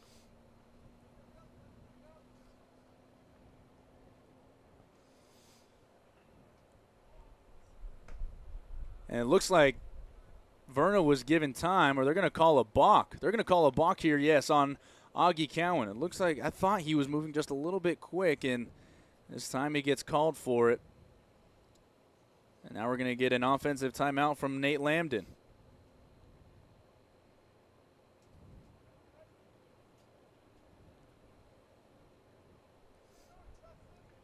Justin Verna with 2 men and runners in scoring position. Try and deliver the final knockout blow if it hasn't come already.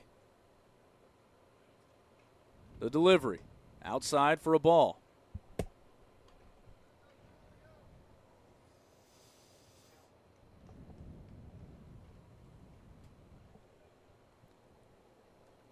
Two-one count from Augie Cowan. Justin Verna fresh off the bench. This one gets away from Tokushima. And scoring easily will be Max Duckweiler. So he comes in to score the 3rd run of this 6th inning. Roberson will move his way to 3rd. Still more ducks on the pond for Verna. At bat not over yet. He's in a hitter's count, 3-1. Tino Zio waits on deck. Delivery from Cowan. Lifted into right field. Coming on is Tolentino. He makes the catch, and that will retire the side. But not before 3 runs come in for the Colonials. They take a 6-0 lead into the bottom of the 6th. We'll see how the Colonials respond when we return after this short break on the PSCL Broadcasting Network. Building your business is no small undertaking, and you need the right team by your side. Whether you're just getting started or expanding nationwide, Pacific Premier Bank is here to support your business every step of the way. As your trusted banking partner, we can help guide you down the right path with customized solutions designed for your business. We'll help you achieve the success you deserve. Pacific Premier Bank. Let's build your future together. Hey, Power Baseball fans. Looking to hit a home run against pests in your home? Rudy's Pest Control is your winning choice. Rudy's Flex 80/90 Pest Control Plan offers effective and affordable protection with just 5 visits a year instead of the usual 12, so you'll have more time to do what you love. Visit rudyspest.com or call 760-746-PEST and declare, heck no, 12's gotta go. Rudy's Pest Control is your home run choice, so get started today. There's something winning in the Agua. Catch all the action at 360 Sports at Agua Caliente Casinos. Watch your favorite teams on our giant wraparound screens. See live scores on the LED sports ticker. Win big with our bar top games and enjoy great twists on bar food favorites. And with 3 premier casino locations, 360 Sports is the ultimate fan experience. For more information, visit aguacalientecasinos.com.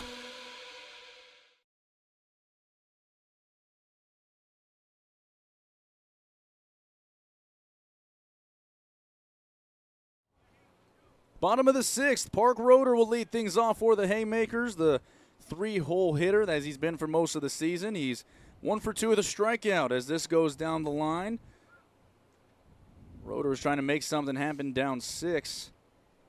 He comes up empty.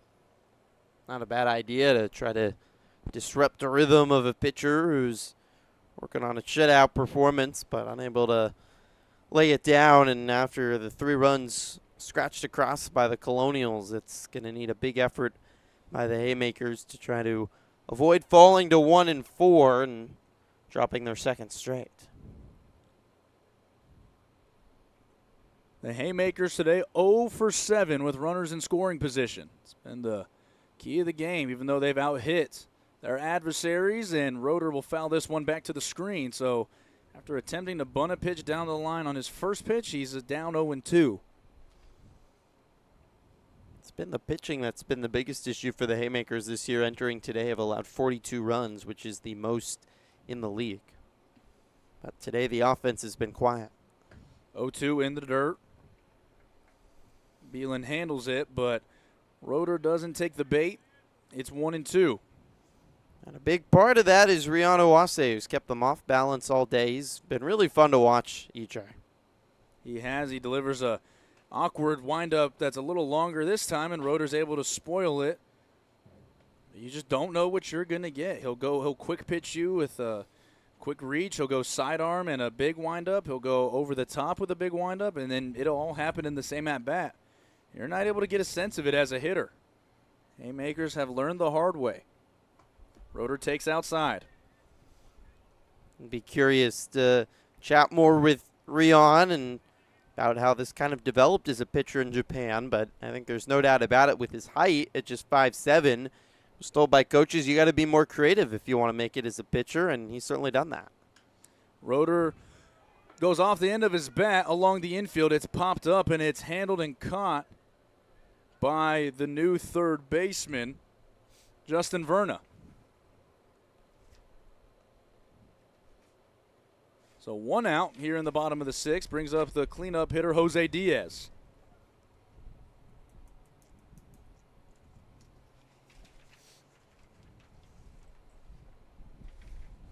Owase has been in the stretch all day long. That's another thing you could talk to him about. Typically, you see that from relievers not wanting to have to master 2 different sets of, pitching mechanics. And Owase, as a starter, like you said, in his last season, he's doing the same thing, staying with the stretch. And he's even the count at 1-1 to Diaz. Diaz struck out in the first and grounded out to second back in the 4th.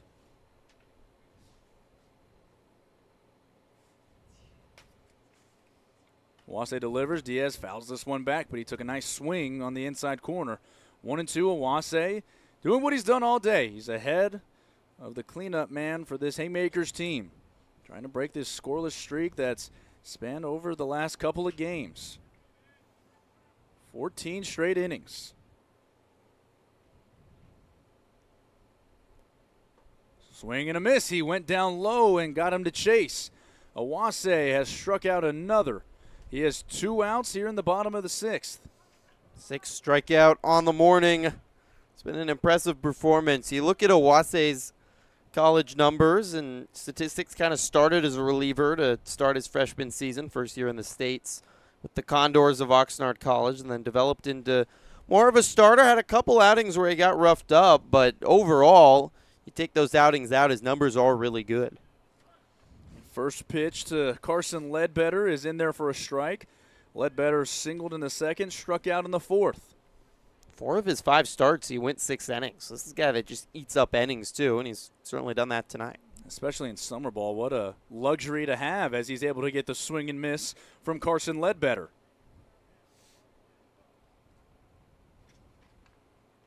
Six strikeouts in 5 2/3 for Rian Owase. Looking to put the cherry on top of a dominant performance. Long kick, the 0-2. Well blocked by Beeland in the dirt, 1-2.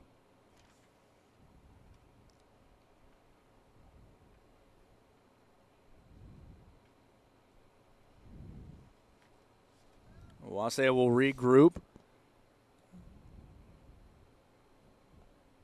Comes set. Same windup, 1-2. Swing and a miss. 7 strikeouts, 6 innings, no runs for Rian Owase.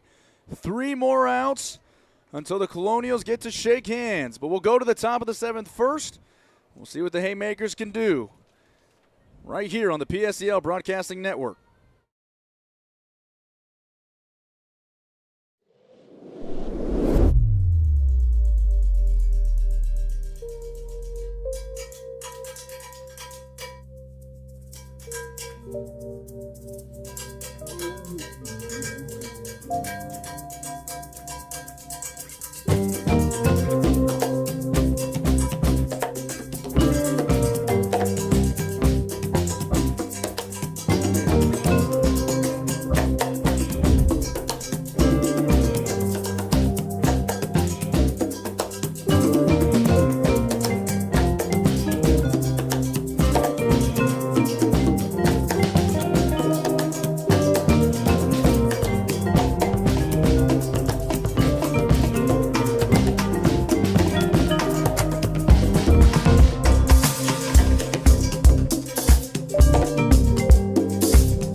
Tino Zaya will lead things off here for the Colonials as they pad a 6-0 lead.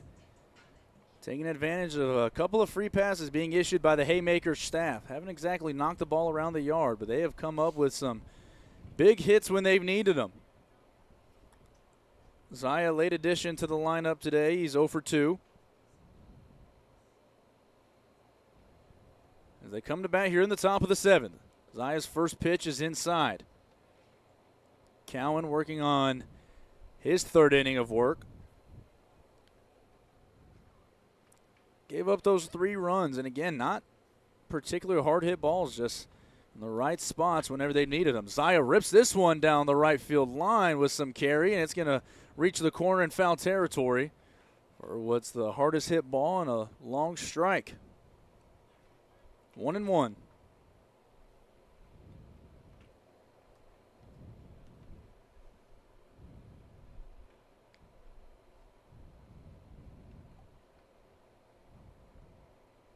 As they finally get the ball back. Griffin, exciting game that we both get to be on. You'll be on the play-by-play between the Bombers and the Lumberjacks. Like you said, an opportunity to see some talented players. This one's cued down to 3rd. Across Diaz to Rocha for the first out of the inning. It'll bring up Thomas Carrillo. Sam DiMatteo has really built in a powerhouse with the Lumberjacks. Back-to-back championships, looking for 3 in a row this year, and still haven't lost a ball game. Not a ton of close ball games either. I know the last 2 that I've seen, 17-1 over MOB China, and then 17-0 yesterday against these Haymakers. Carrillo swinging at his first pitch in the hole, 0-1. Did have a good one against the Rush on Friday, which was lucky to be on the call with that in Oppenheim. That was a fun one, and hoping for more of the same this afternoon. Carrillo lines this into center field for a base hit. Thomas Carrillo's 1 for 2. He gets things going here in the 7th and brings back the top of the order. Ray Avila will step in.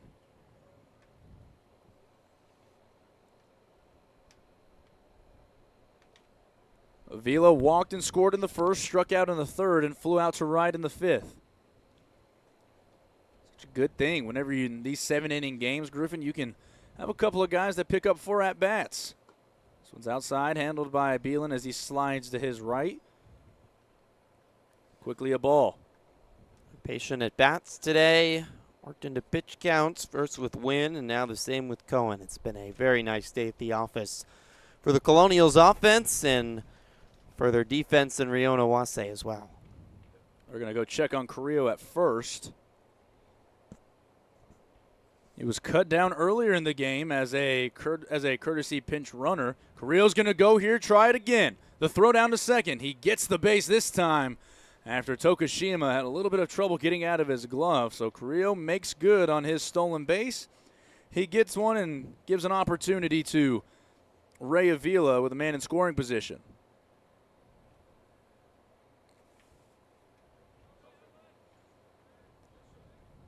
High set for Cowan.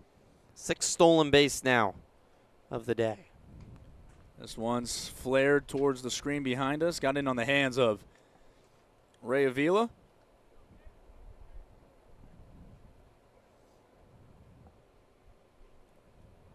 With Carrillo leading off of second. 6-0 Colonials in the top of the 7th. This one's lifted into center field. Trailing in is Jason Taylor. And Taylor will give a hard, strong throw to 3rd. And no advancement from Carrillo. So, pardon me, James Taylor in center field. So now 2 outs. Joseph Conti will get his second at-bat. He walked, stole a base in the 6th, and eventually came around to score.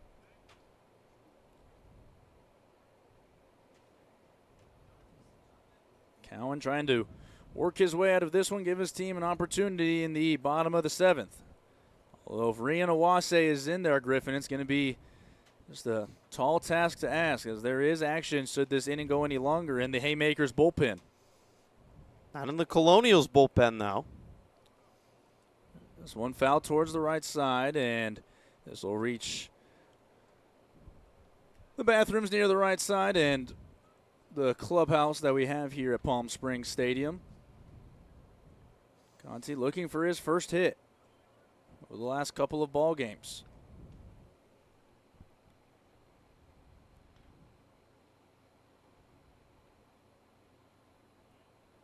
Oh, 1 from Cowan.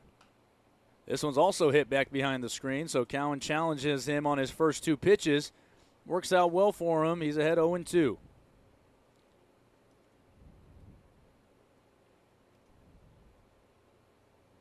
The story of this game on offense for the Haymakers might be not capitalizing, but it has been a well-pitched game, though you see 6 runs up there. Breaking ball just misses low and outside. You get the nod from B.J. Tokushima. That's exactly where he wanted that pitch, and it's a good pitch ahead in the count.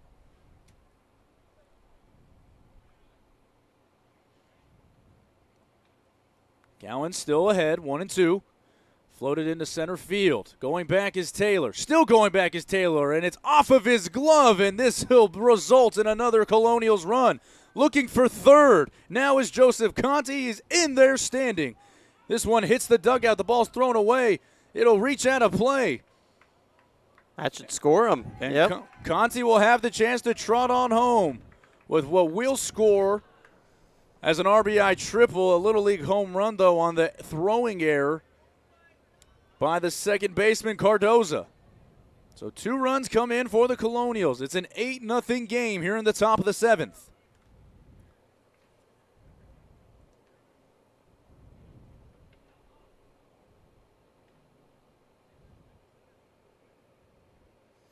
Taylor was in, couldn't get back, hit off his glove, and then with the ball going into the dugout out of play, he's already at third. That allows him to advance a run.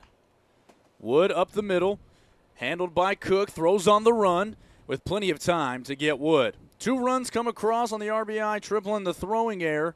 7-0, or 8-0 as we head into the bottom of the 7th. Rian Owase will be on, trying to finish off the gem of a game he's pitched.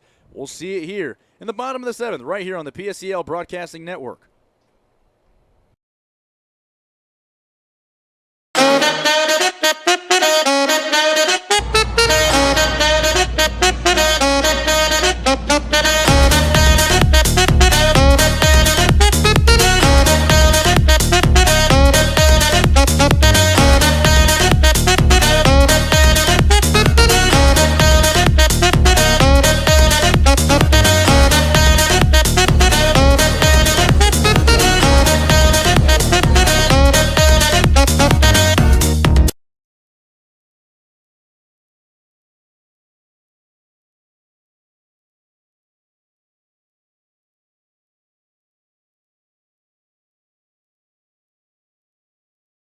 There's something winning in the agua. Catch all the action at 360 Sports at Agua Caliente Casinos. Watch your favorite teams on our giant wraparound screens. See live scores on the LED sports ticker. Win big with our bar top games and enjoy great twists on bar food favorites. And with 3 premier casino locations, 360 Sports is the ultimate fan experience. For more information, visit aguacalientecasinos.com.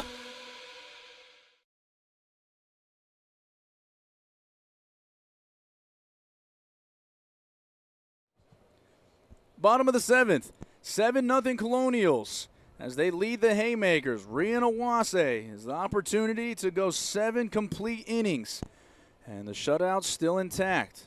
He'll have to tackle the rest of this Colonials the Haymakers lineup, excuse me. First pitch in there for a strike. Dom Talentino will step in. He's one of the ones that has the hit against him. He's 1 for 2, a single. He struck out in the 3rd. He takes a strike on the inside corner. 0-2 to Dom Talentino.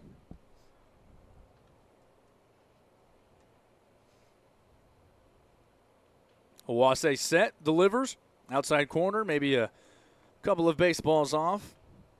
So a setup pitch. 1-2, a shallow center field by Haruto Endo. Infield playing Tolentino straight up. This one's lined to the right side, and this will get down for a base hit. It's going to start to reach the gap. It cuts off by Endo. They're going to try at second. Missing the tag, sliding a little far. And in there with a leadoff double is Dom Tolentino.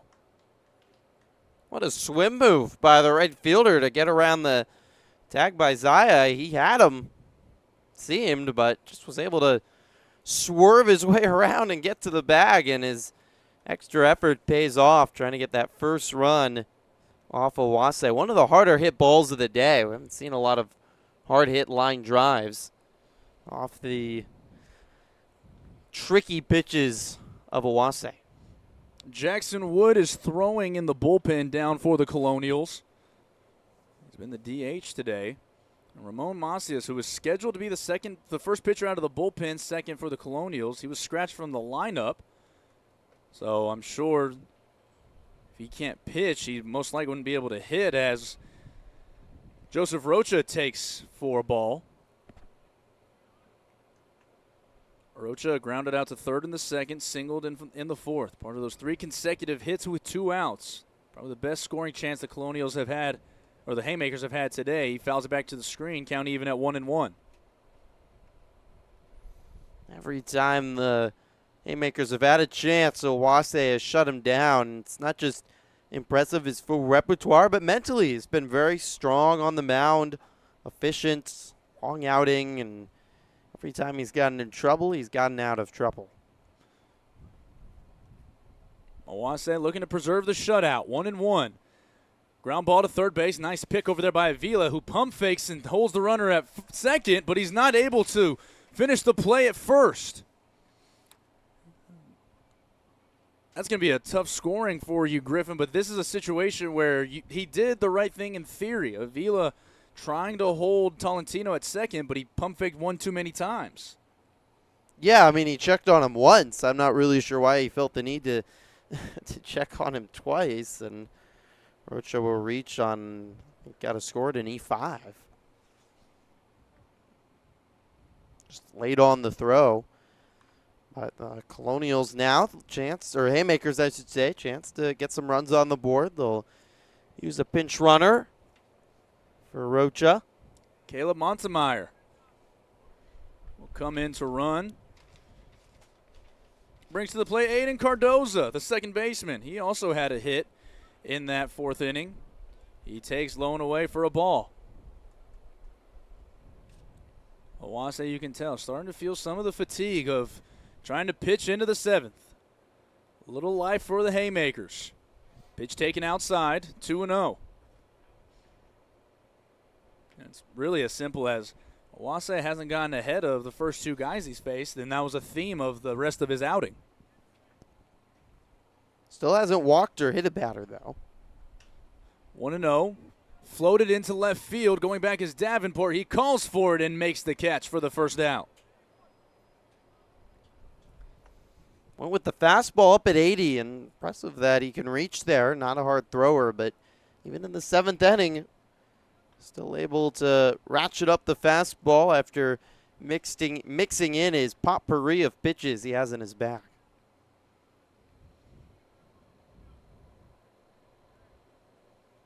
So Cardoza is retired. We'll have a pinch hitter on for the Haymakers as Awase delivers this. Could be 2. Davenport on to second for 1. The throw to first. Not in time. Nearly had the game-ending double play as B.J. Tokushima stepped in and was able to give a hard 90 down the line. So there's 2 outs with runners at the corners for the Haymakers. Tokushima's first at-bat today brings up Aaron Garcia.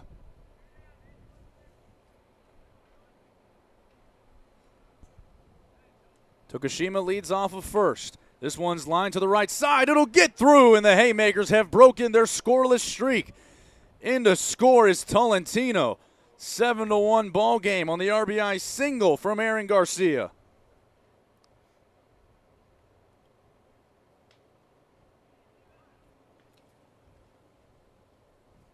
And here comes the manager for the Colonials, Nate Lambden, to have a conversation with his starting pitcher. That will be the day for Rian Awase. 6 2/3 brilliant innings. He will depart with his team ahead 7-1 as we'll step aside and get you the information on Jackson Wood when we return here on the PSCL Broadcasting Network.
Back to Palm Springs, bottom of the 7th, 2 outs as Jackson Wood enters the game in relief of Rian Owase. Jackson, who has been a DH and a first baseman in his first week here in Palm Springs, going to get his first opportunity to toe the rubber at the City College of San Francisco. Those 2 pitches out of the zone. 2 runners on here for the Haymakers. They trail 8-1. Wood delivers. Fastball right down the middle. Gets into the zone. It's 2-1. James Taylor will get a 4th at-bat. Flew out in the 1st. Singled in the 3rd and grabbed into a 6-3 double play in the 5th on a nice play from Kaysen Davenport. Fouls this one away.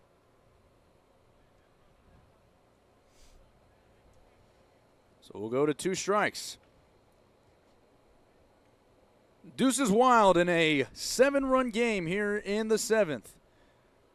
The Colonials trying to polish off an 8-1 victory. Set is Wood. The pitch. Outside, 3-2. Should Taylor reach, Levi Cook waits on deck.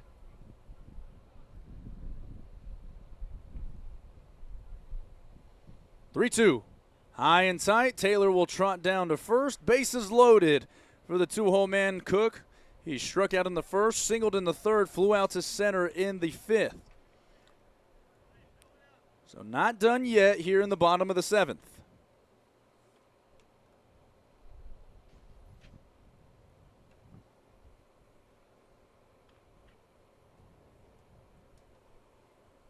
First pitch to Cook is high for a ball.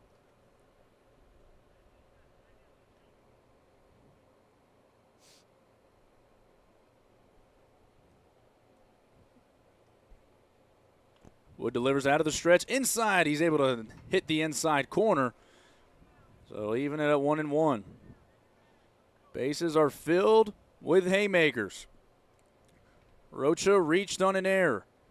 Garcia has the only RBI. He's singled, still off of Owase. This one's ripped down to 3rd. Avila's going to race to the bag and step on it for the final out of the game. Your final score, the Haymakers fall to the Colonials 7-1. And the first of 2 being played here at Palm Springs Stadium here on a Monday. Griffin, some final thoughts before we wrap up and get ready for the second of 2. Yeah, Rian Owase certainly the start of tonight. He gets 6 2/3 innings pitched. Oh, so close to completing the complete game shutout, but allows just 1 run, and the Colonials' patience pays off. They had 6 stolen bases. They worked walks, finished with 4 hits, but able to scratch across 7 runs and really frustrated the Haymakers pitching all day. A well-deserved victory, and they go back over 500 on the season. Your final score, 8-1. The Colonials shake off a loss yesterday. Unfortunately for the Haymakers, they have fallen in their last couple. Make sure to stay tuned for the second of 2. We'll have the Bombers and the Lumberjacks as Griffin will have the call. I'll be right here for play-by-play as we wrap it up.